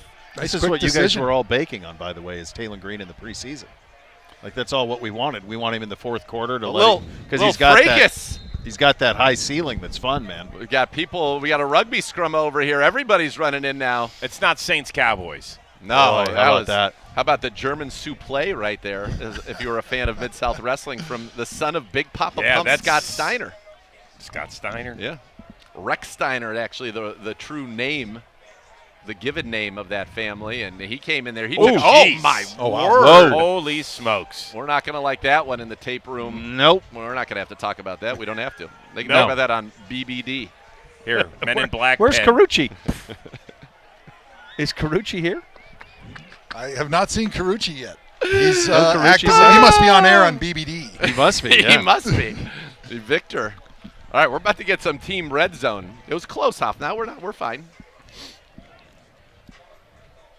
All right, so we're going to do red zone. It's going to be at the 20. Shedeur Sanders coming out first. So Todd Monken, true to his word thus far, has split these first four periods evenly in terms of who's come out first with the ones. So people are saying, oh, that was going to be lip service. No, it has been. And so far I would say both have accounted themselves well. Deshaun Watson having arguably his best day out here. We got a Brown down here on the third unit in a lot of pain. Helmet's off, too. Helmet's off. Might have gotten a poke in the eye. Kind of looks like that, doesn't it? I can't get a number. It's through traffic. All right, well, let's just get right into the red zone right here. You want to be a team of consequence, you need to score. We need 7s instead of 3s. These are 4-point plays, folks, and you're going against a team last year that was not one of the better red zone defenses in the NFL. 60% touchdowns, 19th, so bottom half of the league there for a Bills defense that didn't have many blemishes on it. This was one of them, and Shedeur Sanders right here. This is going to be important, I think, in the paint. For Veer Deshaun, you've had a great first 2 periods. Keep being aggressive. You can't be afraid, but also at the same time, you can't turn it over. So it's smart aggressive if you are the Cleveland Browns quarterbacks. And for Shedeur Sanders right here, I'm going to be real aggressive because I want to throw some touchdowns and I want to catch the attention of everybody from what's going on right here. Looks like we're going to have to shift the field. We are going red zone, so just go red zone this way. Yeah, that'd solve it. As unfortunately, that looks like an injury that is going to require some attention. He's not gotten up off the field. Not seen a number yet either. No, he's on the third team defensive line. Now up for the Browns. Up, which is good to see. I thought I saw a 6. Yeah, I did that's too, a lot of. but there are many. There are a few defensive linemen that way. There are a great many. There's 4 of them, I think. For the Browns, I think we're up to 5 with the addition of Jamil Muhammad today. Oh, yes. Number 67. All right, they're clapping. I think you nailed it with the eye. It looked like he's holding the eye like he got poked. Maybe. Yeah. I think you might, yeah. Eagle Eyes Rose. How did you spot that? Huh?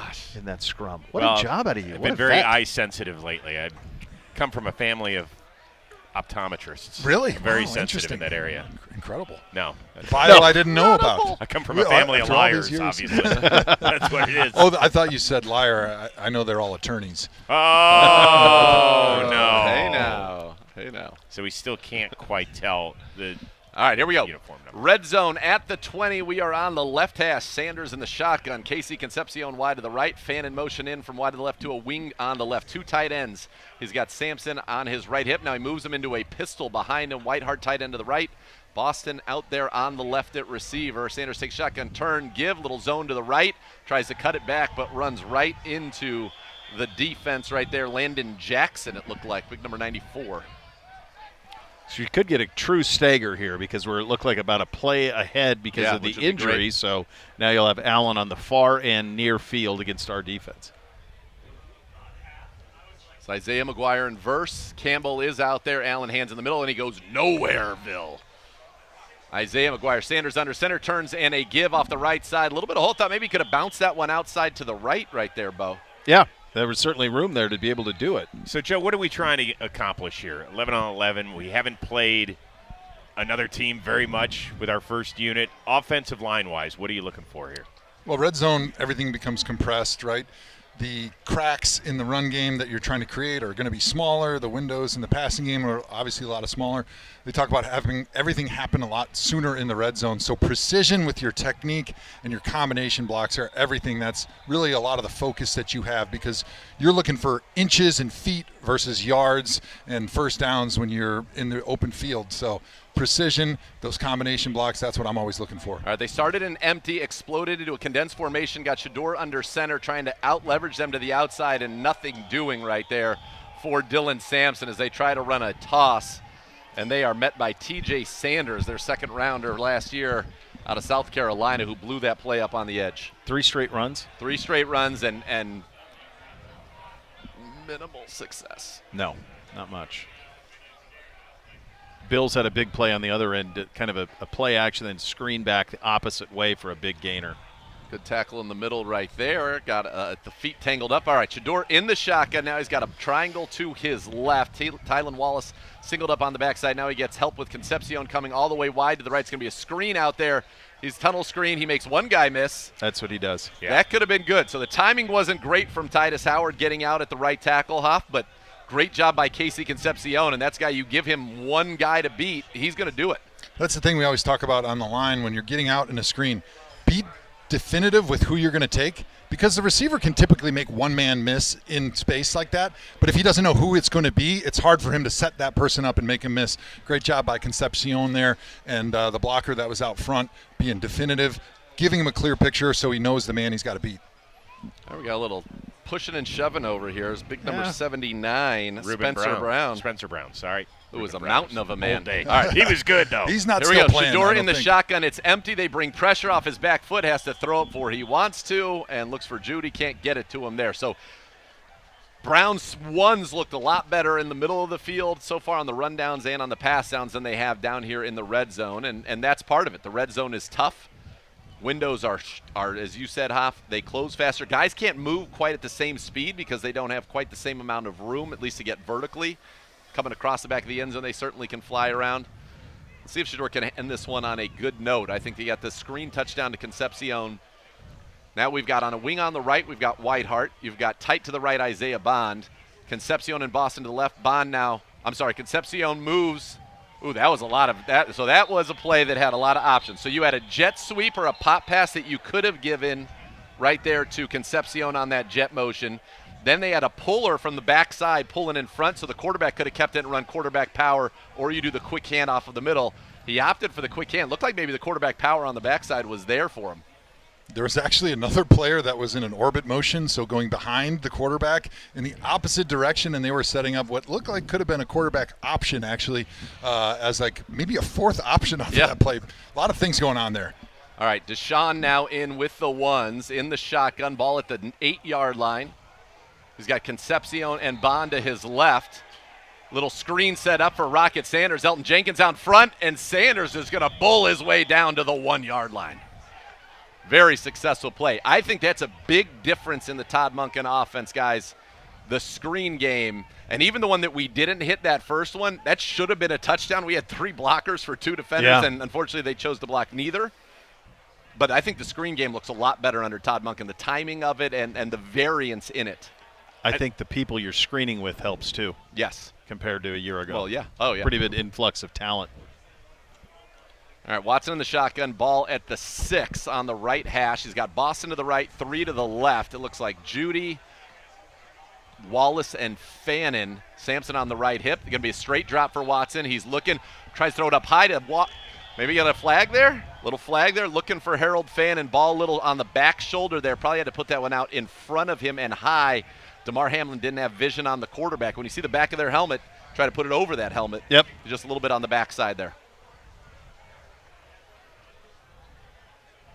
Yeah, this is again in that spot where you think of the work that Allen is getting when you have one quarterback, like he's getting all of this. Speaking of there's Deshaun again here. Touchdown Browns as he finds Blake Whitehart. We'll take your word for it. Yeah, that one was hard to see. So the High Rollers lounge area is right in between where me and Rosie are trying to watch this red zone since it's so compressed into that end zone. See that we'll one? just enjoy it. Josh Allen with a throw where there was a window as big as the football and gets it in right there to his tight end on the back line. Right there, Watson, a little roll to the left and then hits Whitehart. That's good. All right, they go quick out of the huddle. Fannin in motion. Play action, Fannin, easy touchdown. Oh baby. Boy. Harold, what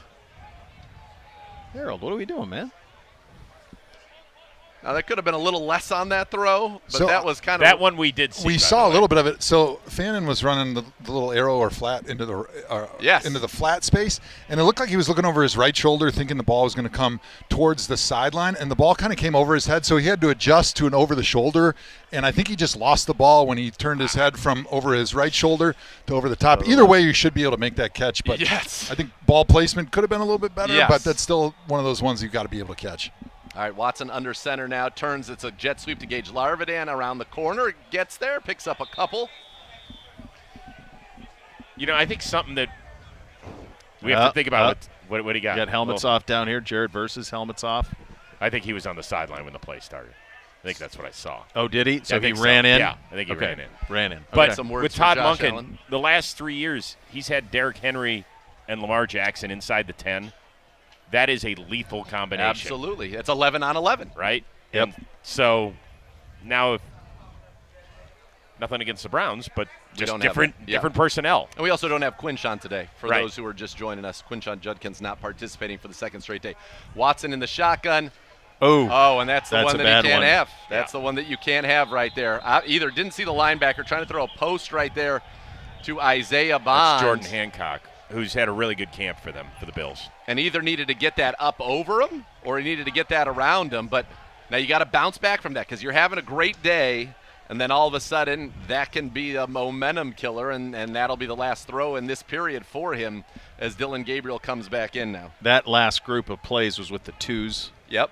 as well, so that's following that same pattern that we've kind of had throughout. Yeah, that one's got to be. That one's on the quarterback right there, and that's the stuff that makes you nervous. Yep. Because that can't be a pick right there. You can't turn the football over in the red zone. And it was the right read. Bond was open on the post, but you've got to put a little more air. That's got to have one of those that put that up and down action on it, or wait a second and get it around the defender. He ends up kind of throwing it right to the defender. My guess is he did not see him. No. Challenge on that one is he's trying to look the safety off, so he's starting his eyes to the right. You got to be able to know what the coverage is coming back to the left, knowing there's going to be a zone dropper in that spot, so the ball needs to go over the top of him because you're almost throwing it before you get your eyes back to that post route. Yeah. Well, maybe that's a case of what Peyton Manning would say. He's like, the only time I ever threw interceptions were when the defenders weren't where they were supposed to be. That's a great line. I don't know if that was true in his rookie year per se, but later in his career, I think there's a great deal of veracity to that comment. As we're rounding out this red zone period, Dylan Gabriel now getting in his work here with the threes. So now we're going to get some field goals, which is going to be fun to watch. We'll see if Andre Schmidt can stay hot. Guy has not missed since we were in New England. Gibbe says, let's take a little timeout. Dylan Gabriel to hand off to Amani Marshall up the middle and makes his way down. And they're going to push him in here. Nice. Oh, why not? Oh, my goodness. All That's right, let's perfect. Mr. Rose, Adios. good to see you. Great That's to it? see you. Great to see you. Yeah, he's out. He's out. That's He's it. got Tea time. obligations. He's got Tea time. big-time obligations. Oh, baby. No Jealous. obligations. I've been Yeah. booted. No, I just do what I'm told. You I'm guys doing. took a secret vote. Chris Rose. Gibbe passed the deciding vote. By the way, It's been real, and it's been good. You guys on It's been real good. the automated review versus the on-field with the chain last yeah. week was classic. It was well done out of both of you. This is going enjoyed really it. well, isn't it? It's all going very well. So great stuff, and we'll look forward to watching you guys on the weekend. Enter the Dog Dash Sweepstakes presented by Milkbone for a chance to have your pup compete in the annual dog races during halftime of the Browns-Ravens game on October 18th. Grand prize includes 2 season tickets for the 27 season and Milkbone for a year. Visit clevelandbrowns.com/milkbone to enter. We're going to take a quick time out here on Cleveland Browns Daily. We're brought to you by Ballybet and the Ballybet Sportsbook. Please bet responsibly.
We are doing it live on a Thursday edition of Cleveland Browns Daily. This is the Thursday you have all been waiting for. We are well into it. Joint practice between the Browns and the Bills. If you're just joining us on 850 ESPN Cleveland now, the good news is everything we observed in the first hour and a half of this, you're going to get at the end of in the last hour and a half or so of this show. So you will see all of those things and you will hear them as we saw. And yes, that wasn't a misspeak. You will hear them as we saw them because we're describing everything that we saw here in the first hour, and it was an incredibly brilliant start for Deshaun Watson. Yep. He did throw a pick in the red zone towards the end. Team. Yep. But threw two second touchdowns team with the ones. Spectacular, and probably the best practice that I've ever seen him have as a Brown, and we're right back to it, Dr. Z. Yeah, before that pick, I would have agreed with you. All right, this is a move the ball end of the half. Josh Allen now against our defense, except it's not our full strength defense. It's going to be an end of the half period. The clock is ticking. They're going hurry up. Allen with the completion to Dalton Kincaid on first down against Trey Avery. No Tyson Campbell right now. If you're just joining us, Alex Wright got injured down the middle, wide open, busted coverage, and that is a touchdown for the Bills. As you see Ronnie Hickman turning around, talking with Easton Mascarenas, Arnold, and Quincy Williams right there. Somebody was supposed to carry that seam route. They did not. That end of the half period goes very, very quickly, and I would say very effectively for the Bills. 2 plays, 70 yards, and a touchdown. Now it will be Shedeur Sanders for the Browns here as they've kind of gone back and forth. So he went first in the last group, too, with red zone, did he? Yeah, he did. He did. So this is 2 straight groupings where Shedeur gets to go first. Noteworthy perhaps. Indeed. Now there are 2 periods here. Yeah. I'll move the ball after this. What time are we at on the dial? We are 2 after the hour. All right, so we're in pretty good shape right here. Hello, by the way. Welcome back. It is play-by-play hot voice as of the Cleveland Browns. heck down there, guys. Is it? Not up here. It is burn the back of your neck hot.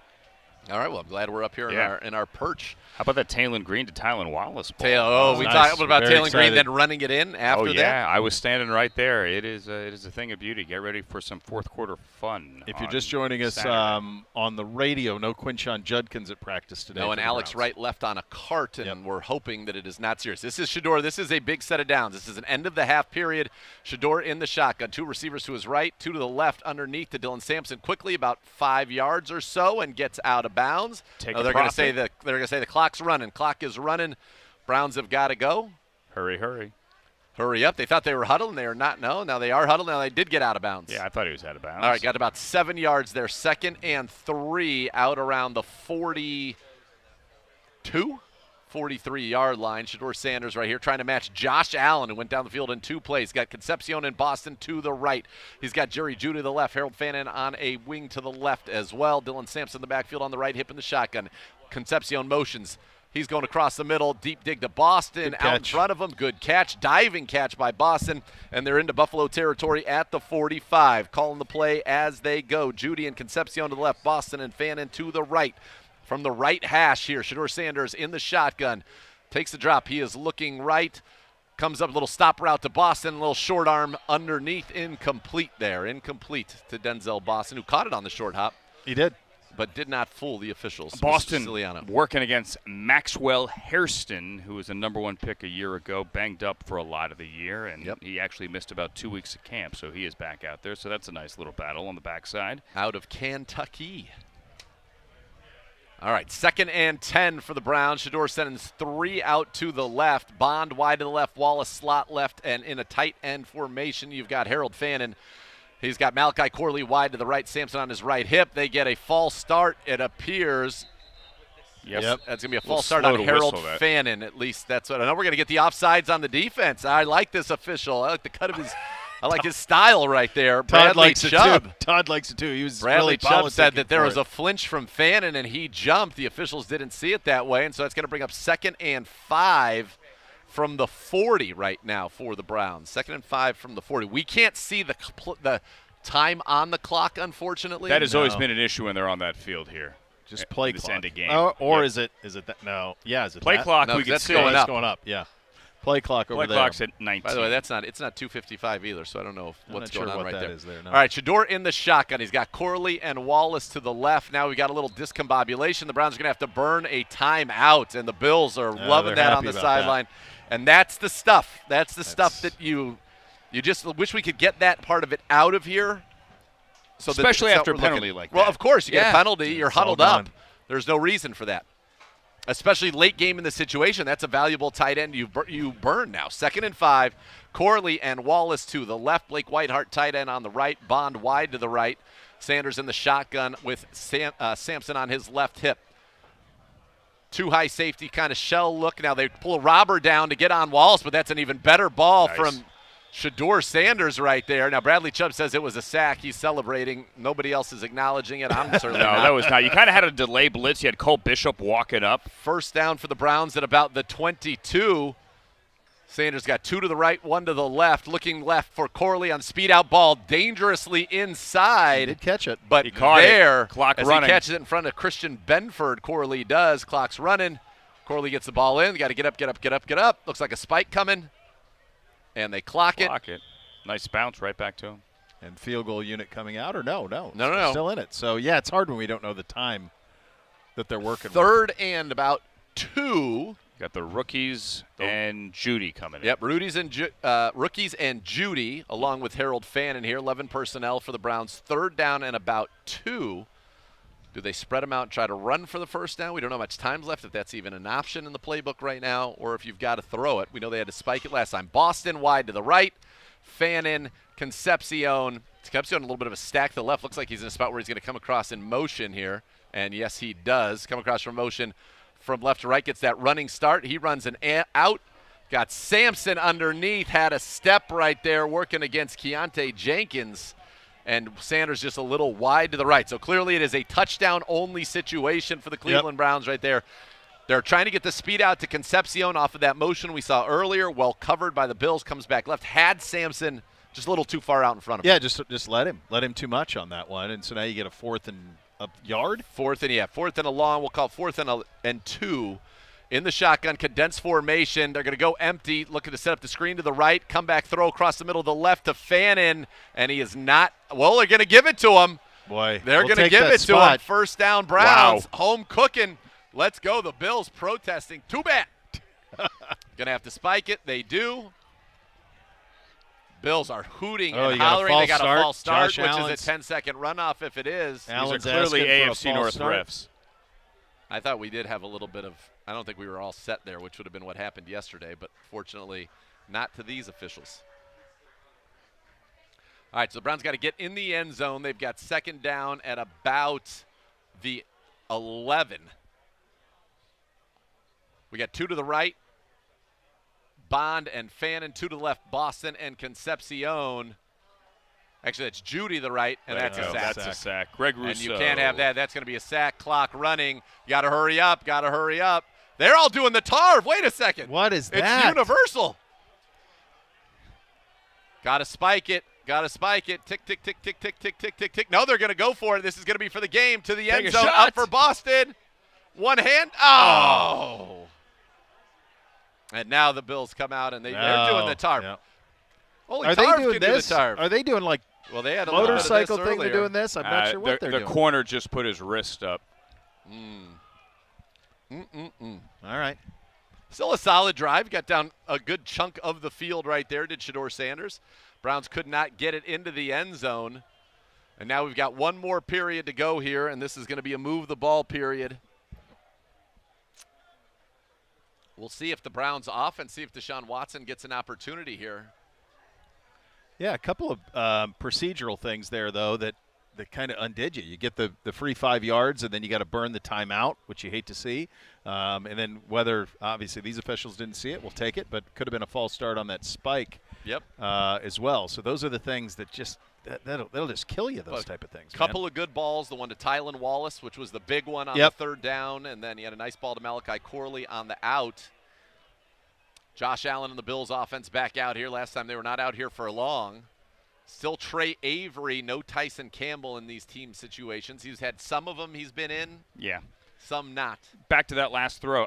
I mean, look, he threw it up there for your big body guy in the back corner of the end Had zone. to. Could he gone a little higher? Sure. I give Maxwell Hairston credit for a nice PBU there. All right, Allen's in the shotgun with James Cook. Three receivers to the right, one to the left. Browns rotate down into a cover one look. Allen Holy cow. wide open in the middle of the field. Is that Nobody covered one there. Man, they have there's Nicole nobody Hardman. within 15 yards of him No. on that one. And the Browns were in cover one. The middle of the field closed. It was rather open on that one. See what I did there? As they'll Cover bring- one, nobody covered one. That's what I meant there. Yeah. Trying to set It you up, was- buddy. It was good. Trying to set you up.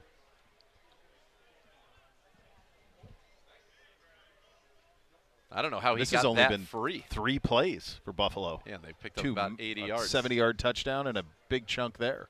Aiden Huntington in still with the starters, not Mike Hall. I like to see Mike Hall in these situations rushing the pass. They try a little toss to the right. They've got a lead blocker.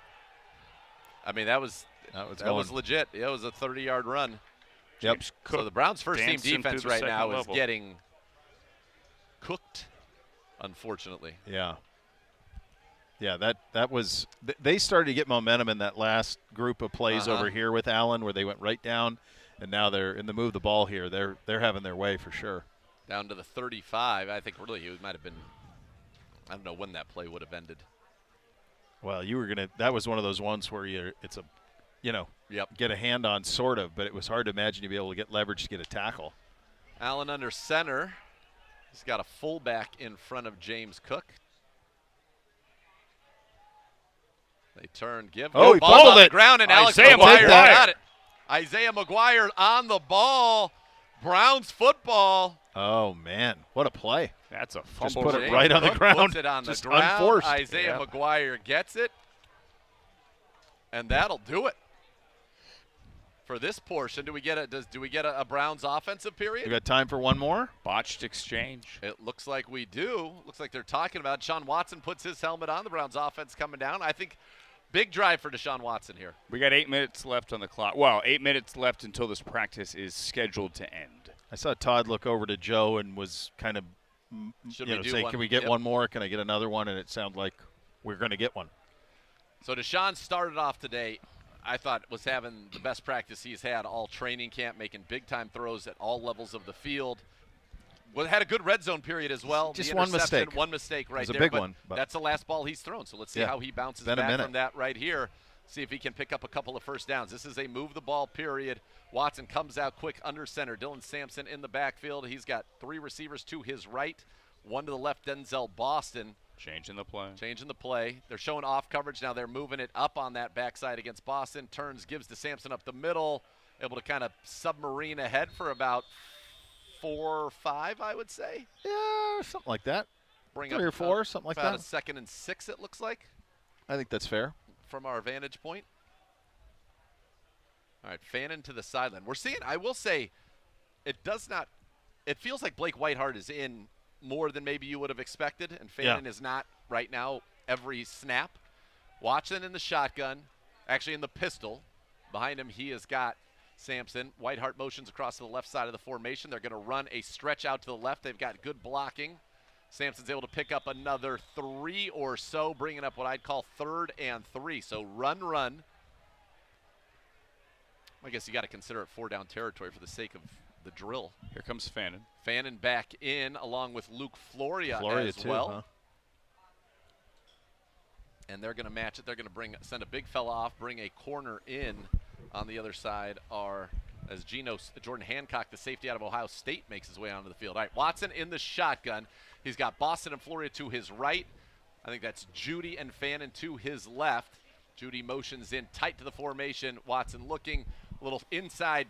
Love that. Just Love the that. big physicality right there. Yep. Crossing the face of Christian Benford, who's had a great career for the Buffalo Bills, and picks up the first down. Good read by Watson. Good route by Boston. You have to cross the face of the Have to. defender. He does on just that little in, and it is a first down for the Browns out near midfield. About the 46, their own 46. Carson Ryan now.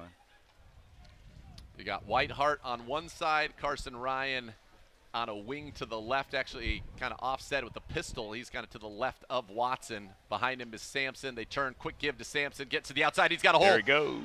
5, 10. He's through the tackle. You can't blow that dead there. Come on. Are you kidding me? Come on. That's a 30-yard gain. I mean, he broke a similar tackle Saturday. Where are they saying? Where are they? Are they marking that back to contact? Come on. No, that's down to. We should be down at the 15-yard. That's got to go a little further. Are they? Where did they blow? My goodness. So that was a no gain? They just took 25 yards away. No, they gave him 10. They took 25 yards yeah, away. They gave him 9 yards. They didn't even call that a first down. He's at their 10, 25. Yeah, he took 45 yards away. All right, Watson under center, 2nd and 1. This is where if you want to take a shot, this is the time to do it. Bill showing too high right there, so he checks out of it. You wonder if he checks into a run or some kind of like a quarters coverage. Watson under center. It's going to be a pitch to the right there. Slow developing play, and that is nothing. Raheem doing. Sanders cuts it back, though. He's got room. He's got a block. Deshaun leading the way. Leading the way down to the 10, down to the 5. Down to the 5, Rocket Sanders right there. Load the ship with the rocket fuel. As he reverses we welcome field. on the Hoff's chuckle on that one as well, which is He nice. reverses field. That was going nowhere. 5-yard loss on the toss to the right. Cuts back. He's got Watson and Wallace lead him. He gets all the way down to the 5. That's one right there where you turn around and officially say, you know what, pal? Ball don't lie. 1st and goal, Browns. And right now, can Deshaun Watson punch it in, which would be an emphatic way to end this. Now, he's got to be dealing with, right, the ghosts of the interception last time. You can't think that way. You got to live in the present. Don't live in your fears here as the Browns looking to punch it in and get the advantage in this drill, end this practice on a high note. Watson turns, gives Sanders up the middle, runs into somebody, diving, reaching, stretching, down to about the 2.5. 2nd and goal. It's 4-down territory for Todd Monken, imposing their physicality. Monken looking at the official looking at somewhere. Joe Brady over there. And that's it. Are you kidding me? Come on. Are you throwing That's the it? towel? Throwing the towel. Did you What happened? Did you see the tweet, by the way? Somebody said if the 4 of us are this excited for a joint practice, can't wait to hear what it sounds like when we win a home playoff game. This is what was done This to is try what to we've save been- Apollo Creed from even Drago. What happened? Throw the towel. Throwing the towel. Unbelievable. First was 2nd and goal from the 2. I'm calling That's it. Touchdown, Browns. It's got to be. Browns How win the about that? practice. Let's go for the people that like to do that. Browns win the practice. We're calling it. There you go. Those are your hot topics today, presented by University Hospitals, Unbelievable. official healthcare partner of your Cleveland Browns. In addition to that, score big with Howard Hanna, official real estate partner of your Cleveland Browns, is Northeast Ohio's #1 real estate provider, dedicated to helping you make the best move. Visit howardhanna.com/go Browns. Explore your winning options today. We are off and running on what has been a very eventful joint practice between the Browns and the Buffalo Bills. You're listening to Cleveland Browns Daily. We're brought to you by Bally Bet, the Bally Bet Sportsbook. Please bet responsibly on 850 ESPN Cleveland.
And today's show is brought to you by Elk & Elk. If you're injured on the job, call the Workers' Compensation Lawyers at 1-800-ELK, Ohio. Elk & Elk's proud partner of your Cleveland Browns. Waiting Todd Monken at the podium.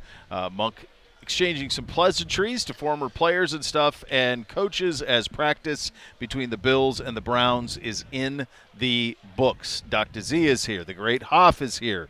Hoff, I'll start with you. Your headlines from joint practice. Yeah, there was a lot more running for mayor and selling sweets for me today than watching practice, unfortunately. My highlights was just the opportunity to listen to you guys up here going bananas, giving incredible depth in the play-by-play and the color of two practices going on at the same time on both fields. But I would say football takeaways, Deshaun Watson had a very nice day. You guys mentioned it. I didn't get to see the whole practice, but when he was in there, he was sharp, he was decisive, and he was pushing the football down the field, which is something that we did not see in the game against the Chicago Bears. I'd agree. I know it's bad radio, Huff, but I agree. I mean, I thought Deshaun Watson, that red zone interception was not great. The one to Fannin, that has to be a touchdown, whether that's him, whether that's Fannin, whether it's a combination of both, that's got to be a touchdown. But I thought early on the first two couple of periods were some of the best that I've seen him, really first three periods that I've seen him here with the Browns. And hopefully there's confidence from that. The ball down the seam to Casey Concepcion was as good of a throw as he has made. Shedeur Sanders made some very nice throws. And his progress from a year ago is night and day. It really is. And you got to give a lot of credit to Todd Monken and Mike Bajakian and this staff because – and to Shedeur Sanders for the work that he has put in to be able to capitalize on these opportunities and these reps. And I think we'll look back at, no matter what the outcome of this quarterback competition, that the fact that it happened is so good for the development of Shedeur Sanders and the quarterback that he has a chance to be not only in 2026 but beyond for the Cleveland Browns, because he got so many valuable reps and he has improved. I thought if you wanted to see could the Browns hang with the Buffalo Bills with their first team, I think the answer is yes. Over the course of the day, now you weren't having Tyson Campbell out there. You weren't having Schlesinger out there. You didn't have, Mike Hall or Malik Collins with the ones. You didn't have Quinshon on offense, and defensively you lose Alex Wright. And I thought as the day went on, the offense of the Bills started to get the best of them, but it ends on a high note for the Browns defense. You get a fumble recovery by Isaiah McGuire, who was in for Alex Wright. We certainly hope that he's okay, but I was pretty encouraged by this. Most importantly, the quarterbacks both look good. Watson cannot have that interception in the red zone, but there was a lot more good than bad. I thought the offensive line in particular had a good day, and that was really what I was honestly maybe even most concerned about if you're talking about the first 22. I think they needed it. Go ahead, Huff. Yeah, I was going to say the disappointment for me coming out of the game against the Bears was both of our lines did not play very well. There was not push. There was not seams from the offensive line. Defensively, we were not able to get any pressure. And we saw a different story here today. Defensive line was getting some nice pressure on the Buffalo Bills quarterbacks, and our offensive line created some seams. There was some nice gaps in the running game. We saw even without Quinshon Judkins back there gaining some yards, opening some holes. And I think that's encouraging because we all know that without a Josh Allen at quarterback, you're going to have to be able to have a solid running game to hang in some of these games, and we saw nice progress in that regard today. So there are a couple of runs here. Monken's at the podium, so I don't know if we're going to get it or not. I haven't heard anything from anybody. Okay. So we're not sure. Okay. If we get it, we get it. Hopefully we do. I was going to say, Hoff, there are a couple of runs where we're debating, like the one of that final possession as well. Like, is Rocket Sanders down? Is Dylan Sampson down? When you go back after a joint practice and look at the film, do intelligent minds differ on whether or not that was a well-blocked play and whether or not that really would have hit? So, first of all, on the offensive line, we try not to be resultists. Okay. So, hey, I got beat as a left tackle, but, my quarterback made the guy miss and threw a touchdown pass. We're not high-fiving. We're looking at what did we do? Can we do it better? That said, the run by Dylan Sampson specifically, if he got tackled where the official marked him down, we need to cut him today and bring in any running back from high school and beyond because that was not even a one-hand touch where they marked him down. And he did not he get would have tackled. gotten to In the fact, end zone. he kept running. It was a great run. It was an outside zone over our left side. And we always say the best cut is no cut. That's what it was. There was a seam. He put his foot in the ground and ran straight up the field down the sideline. Nobody was there. So you got to feel really good about the explosive runs because because if you want to average over 4 yards per carry, if you want to have 100 yards rushing in a game, typically it means you need a handful of explosive runs, and then you need to be efficient, which means 4 yards or more, first down or touchdown on those other runs. And it felt like that's what they were able to do up front. Yeah, and on that one as well, that was one where Watson changed the play ahead of time. So that's something that we don't know if, and we've talked about what the quarterback freedom in this to get into the right play. And so that's one where perhaps that was the right check for the situation. And we did get the big gainer right there for the Cleveland Browns. Yeah, that was one of the things that was fun for me last week when I got to spend time coaching with the offensive line, spending it in meeting rooms. And this was an offense I'm familiar with because NFL offenses, everybody runs a lot of the same plays, but the detail with which the quarterback has to play with almost every play having 2 calls within it is challenging to pick up, but it does give your quarterback great freedom to make sure that you're always getting in the right play depending on what the defense is showing out there. Now, it's not always going to be perfect, but the quarterback has an ability to make you right, and to have a smart quarterback back there, and seeing it today from both of our guys, specifically on that play with Deshaun Watson, making sure we're giving our guys the best chance of success. Layman's question here, is the quarterback in this offense truly giving 2 full play calls, or is there an obvious known check from each individual play call? So a lot of the plays are just set up where there is 2 plays. It's not in the systems that I've been in where they actually have 2 play calls. It's just taking 2 plays and calling them consecutively. Whereas this system, within 1 call, it's building in other options, run, pass, if it's 2 high, if it's 1 high, if there's a safety down, if there's a different front, it's already built into pretty much all of those calls. Yeah, and we noticed on that one they showed Do 2 we have high, Coach? All right, we go to Coach check Monk. to the run, and that hit the big run. And that's why cadence is really important. Sorry. No worries. Let's go to Coach at the podium now if we have him. 2 or 3 hours, but as of right now, I left the field going, I think we got some guys to work with. Was there a breakdown on the long touchdown by the tight end defensively? God, I'd hope so. I mean, right? It's got to be a breakdown, right? There's no chance that's not a breakdown. But we didn't have a headset, so I wasn't listening to the call. And I was actually looking at my call sheet, trying to figure out the next drive. So I don't know where it went wrong. So the way like the excitement with what you're describing the practice, it sounds like, do you think the ones got some good work and you're not going to see them on Saturday? I don't anticipate seeing our older ones with that. Okay. I do see some of our younger players. I anticipate our younger players playing Saturday night. So Concepcion and Boston. I'll just say I anticipate some of our younger players playing Saturday night. How did you think just overall Shedeur handled his 2-minute drill there at the end? He did great. He started off a little slow, the first few reps he had in team, but that's to be understood. He didn't start the drill out. It's kind of awkward. We wanted to make sure we got them reps, but right in the middle of the ones, you sub in the quarterback, and that's not always easy, but screw it, spot the ball, make a damn play. That's part of it too.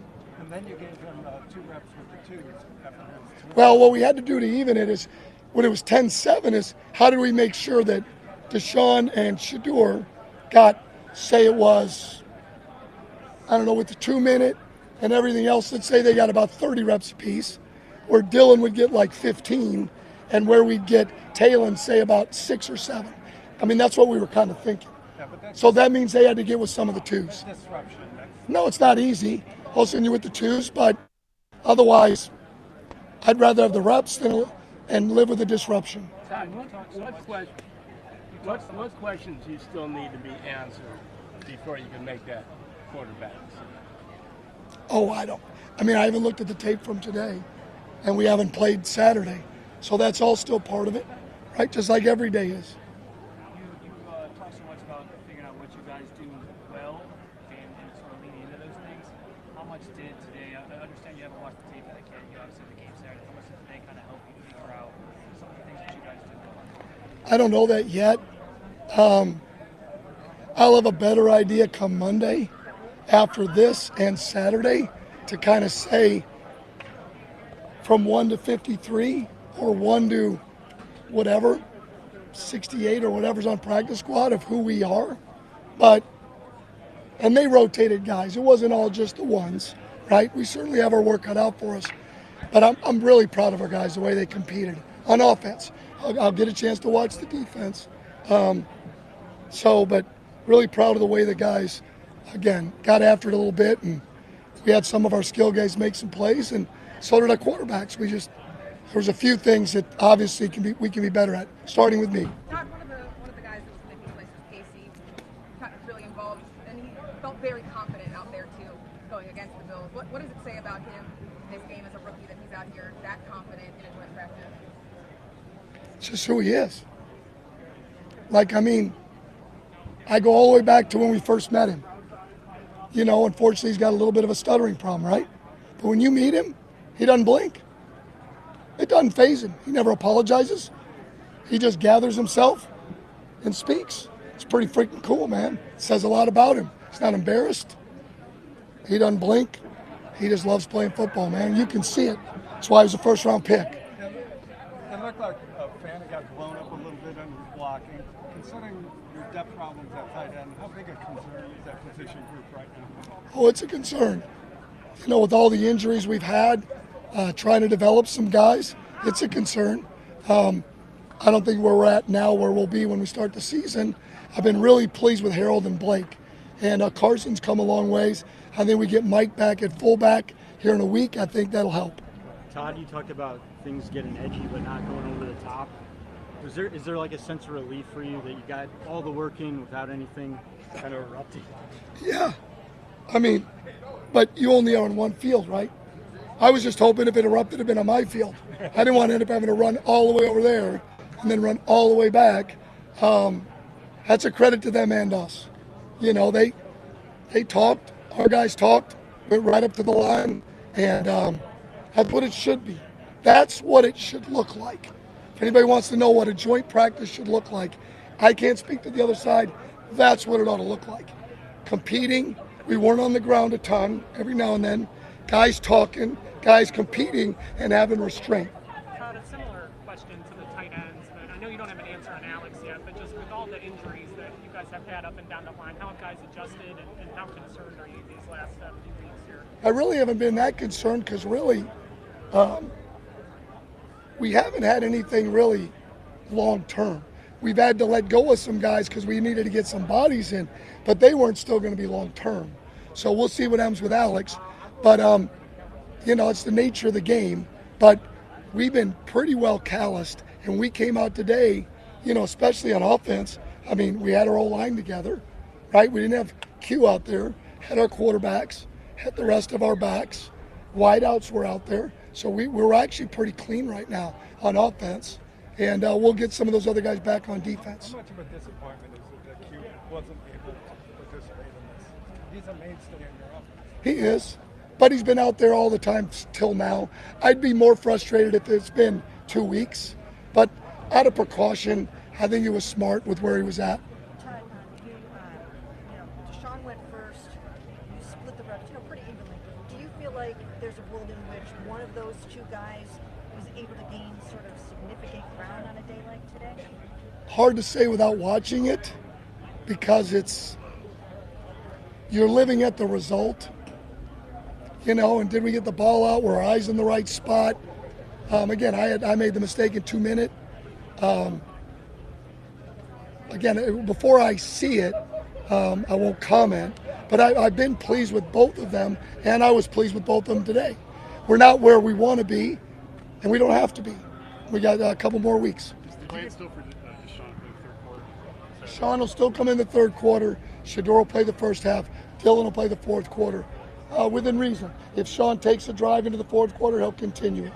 Did Rudy give you any kind of preliminary report on how the defense was? We didn't have time to talk. Called up the team. I got to speak, and I go see people that I know from the Bills, some of the ex-Georgia players. So haven't had a chance to talk to him yet. What did you see from Taylon Green in his limited reps today? First of all, he's so damn smart. That dude is smart as heck. To go out there and function, we hardly give him any reps. I love that dude. Work, smile on his face. I'm happy we got him. We just hard to fit him in, with the reps, with the rep count. Good? Last one. Talking over there about, you said sacks are a quarterback stat, and there's an area of learning for him. What's your perspective on sacks as a quarterback stat? Oh, I don't know. It's a stat. Hell, I don't know. If the back misses a protection, is that a quarterback? No, it's the back, right? If we call, right, a wrong call up front and we turn a D lineman loose, is that a quarterback sack? No. I mean, are there quarterback sacks? Damn right there are. But everybody owns that, right? Sometimes you hold the ball too long, right? I know this with a guy like Josh Allen and our guys. They're going to take a sack now and then, but guess what they're going to do? Make a ton of plays, right, when they get on the move. That's part of it. And then they'll say it's a quarterback sack. Well, then you know what? When they move around and make a play, that's a quarterback play then. If you're going to own it all, you're going to take that part of it. Thank you. All right, thank you. Thank you. All right, there you go, Todd Monken. Post-practice media scrum after joint practice with the Browns and the Bills is now in the books. Final thought from the Hoff and Dr. Z before you guys go on to your other obligations. Z, I'll start with you. Did you get accomplished? Did you see what you needed to see today from your Cleveland Browns? Yeah, I felt like the Cleveland Browns certainly looked like they belonged, and that was important. I thought both quarterbacks made plays and looked like they belonged. The young receivers that we had seen make plays continued to make plays. So overall, I thought I was very encouraged. Our special teams unit looked good, and that had been obviously a problem for us last year, why you have a change at that spot. So I was encouraged by this. You know, people get into, did he win the practice? Did he not win the practice? This, that, whatever. And obviously at the end we were having a lot of fun, getting all amped up. But the fact that it's even a question, and I think is good. This is a team in the Buffalo Bills that have Super Bowl aspirations. The Cleveland Browns are a team that's won 8 games in the last 2 years and are trying to get into the point where they can earn the right to have such real aspirations legitimately. Everybody has those aspirations. And so I thought this was a very good showing. I thought our offense looked very good against their defense. And that was, to me, what you want to see. I think our defense is going to be just fine in the regular season. Josh Allen's MVP. I'll tell you what, folks. He's fun to watch. Yeah, that was absolutely, we didn't pay anything, but if we did, worth the price of admission. But I thought offensively we looked as good as I hoped we could look.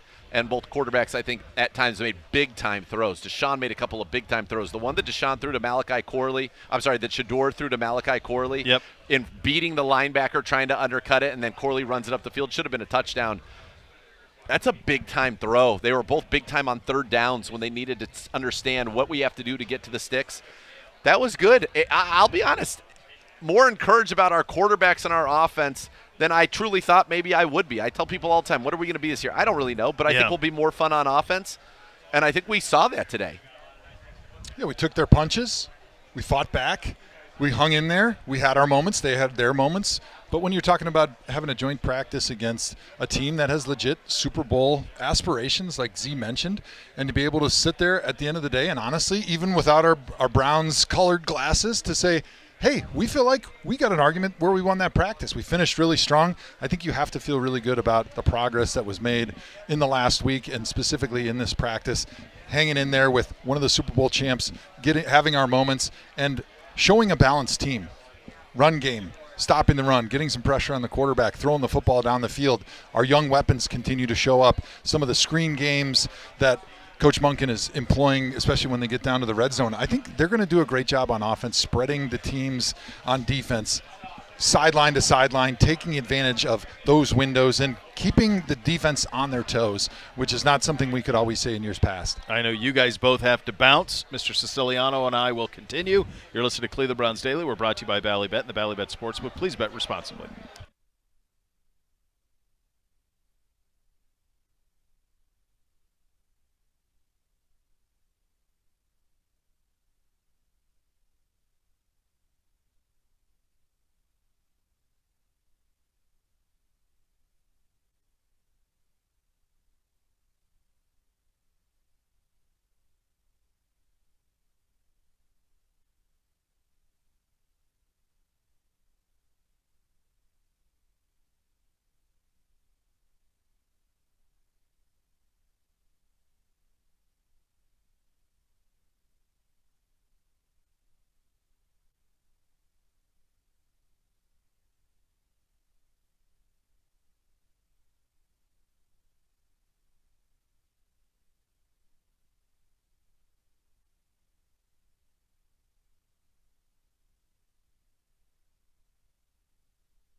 Fun, you're a fan of the Bally Bet Sportsbook app. Download today, get 50 back in bonus bets. You place your first wager of 10 or more. Bally Bet, official sports betting partner of your Cleveland Browns.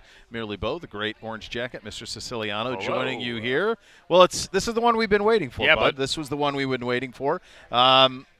We heard from the Hoff. We heard from Dr. Z. What say you? Did you get accomplished what you needed to get accomplished if you're Todd Monken? I think you got a lot accomplished. This is one of those ones like Nathan said, hey, who won? Did we win? Did they win? I don't know who won. It's a joint practice. Buffalo has a shot at a Super Bowl. The Browns are trying to build something here. If this had been a real game, if this had been sometime in September at Huntington Bank Field, say instead of the Panthers in the home opener, week number 3, and everybody was out there, including Carson Schlesinger and Tyson Campbell for all of team drills and Quinshon Judkins, and maybe the offensive line had some time to gel. Quarterback, ask me about that later. I think the Browns would have held their own. I think they would have held their own a heck of a lot better than they did last year when the Bills came in here and James Cook gashed them on the ground. Now, that said, that was still a one-possession game because Miles and Mason Graham got Josh Allen down near the goal line, barely avoiding a safety and twisting his ankle at the end of the second quarter. But the Browns hung around last year. This team is better than that team, Browns team, that is, from a year ago. Much better. I think the weapons stood out again today. Casey Concepcion, man, continues to flash.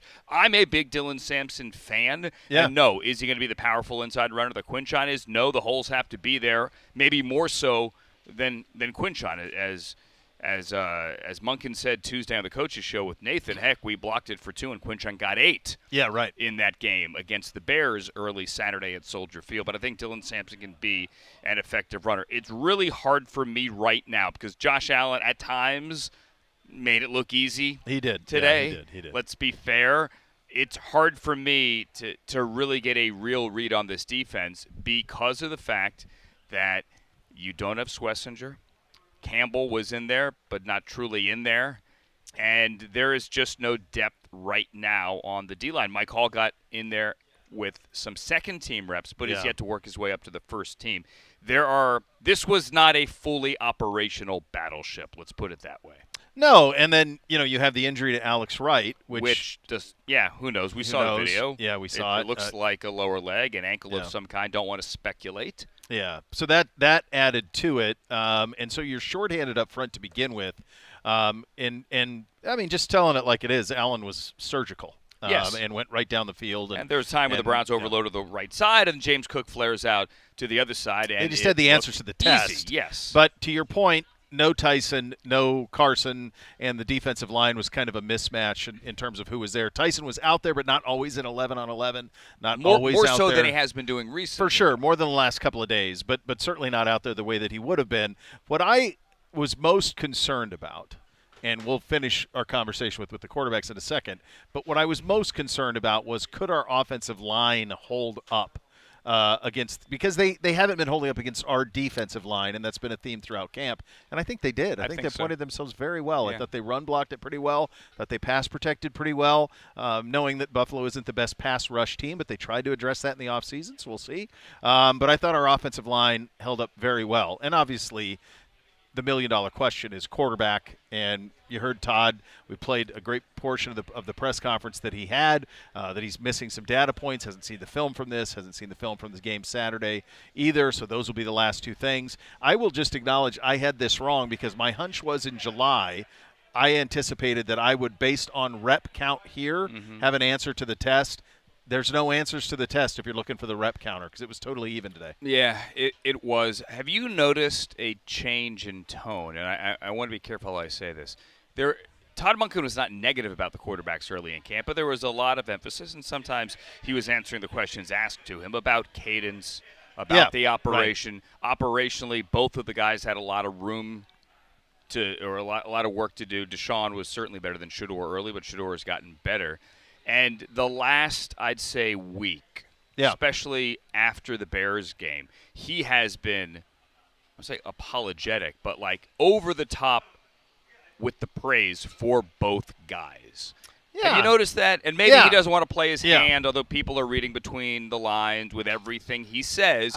He's been over the top. It's been awesome with this guy. And I think Shedeur is doing great, like back and forth. And I think he's trying to hide his cards, and I don't know what he's going to do. My gut tells me, don't aggregate this. My gut tells me Deshaun, but I don't know because, like, if Shedeur comes out, whether it's against the 1s, the 2s, the 3s, or guys the Bills sign off the street strictly for this game on Saturday, if he comes out and throws 3 touchdowns at Huntington Bank Field in the first quarter, I don't know. Does the conversation change? Should it? Maybe. I don't know. That's the thing that's hard because this is a subjective choice, and the eye of the beholder is one man who all he wants to do is win. And certainly he'll lean on lieutenants for questions here or there. Am I seeing this right? So forth and so on. But it's really, you have to get into Todd's head to see, like, because my guess is the Bills are obviously going to play none of their 1s. My hunch is they'll play very few of their, like, even their 2s. I don't even know what that's going to be. We don't know what Joe Brady, where he's going to go with that. So Joe Brady said before the practice, I don't know if he spoke after, but he spoke about 20 minutes before practice and said that it was up in the air, and his decision on whether his starters will play or how much they will play Saturday rests solely on how this practice went. I think it went pretty well for his team, so I would. I don't think you're going to see anybody from their I offense. I would not I'll expect to see any. If Josh Allen plays on Saturday, please come down to Huntington Bank Field regardless. Yeah, right? I'd be surprised. No, yeah. So that's the thing that's going to be so interesting about this. And I keep trying to remind the audience about this. He's been around these guys for months. A play here or play there in camp is not going to be the differentiator. What you're looking for is big themes on who can be the guy to lead this. And I think the good news for Browns fans after what we saw today is this is a Super Bowl contender in the AFC and the Buffalo Bills. This is probably a team, we talked about this earlier, that probably has the most pressure on it, or as much as anybody in the league, to finally win that Super Bowl. They've been knocking on the door for a long time. And on your line of scrimmage offensively, you held up, and both quarterbacks had moments. I thought Deshaun's highs were higher than Shedeur's highs. Deshaun had the one low. He really just had the one mistake. Other than that, it was pretty close to a flawless performance out of him. At least the pick came from a Buckeye, right? Yeah. There's that, which will make people in Ohio proud. But, yeah, I mean, that was kind of it. Like, other than that, he was pretty close to flawless and was probably having his best practice as a Cleveland Brown up until the pick. But the pick did happen. Yes. And Shedeur played very well as well. He made a lot of great throws. So the thing, and as we were watching this is the thing that I just kept coming back to as I'm watching Josh Allen. Obviously, from the obvious stuff that he's as good as advertised, but also he gets all of it. Yep. And so we were doing the kind of back and forth stuff, and that's what can be difficult. You got about 20 seconds. Okay. What are you looking for Saturday? I want to see continued development of the offensive line, and I would like to see some more answers at corners for the young guys. I'd like to see Michael Coates continue his ascension. Yeah, there's a lot to watch for here on Saturday. There's a lot, and I think you nailed two of them. Always a pleasure, buddy. Likewise. This was fun. This one was very, very fun to be able to see these teams kind of go at it. And the good news for all of you is you're going to hear our reactions to all of it. The first hour and 20 minutes of practice is coming your way. Everything we saw, we were the only ones to be out here to describe it live, and it was a thrill to be able to do it. I think you're going to enjoy it a lot. You listen to Cleveland Browns Daily. You're brought to you by Bally Bet, the Bally Bet Sportsbook. Please bet responsibly on 850 ESPN Cleveland.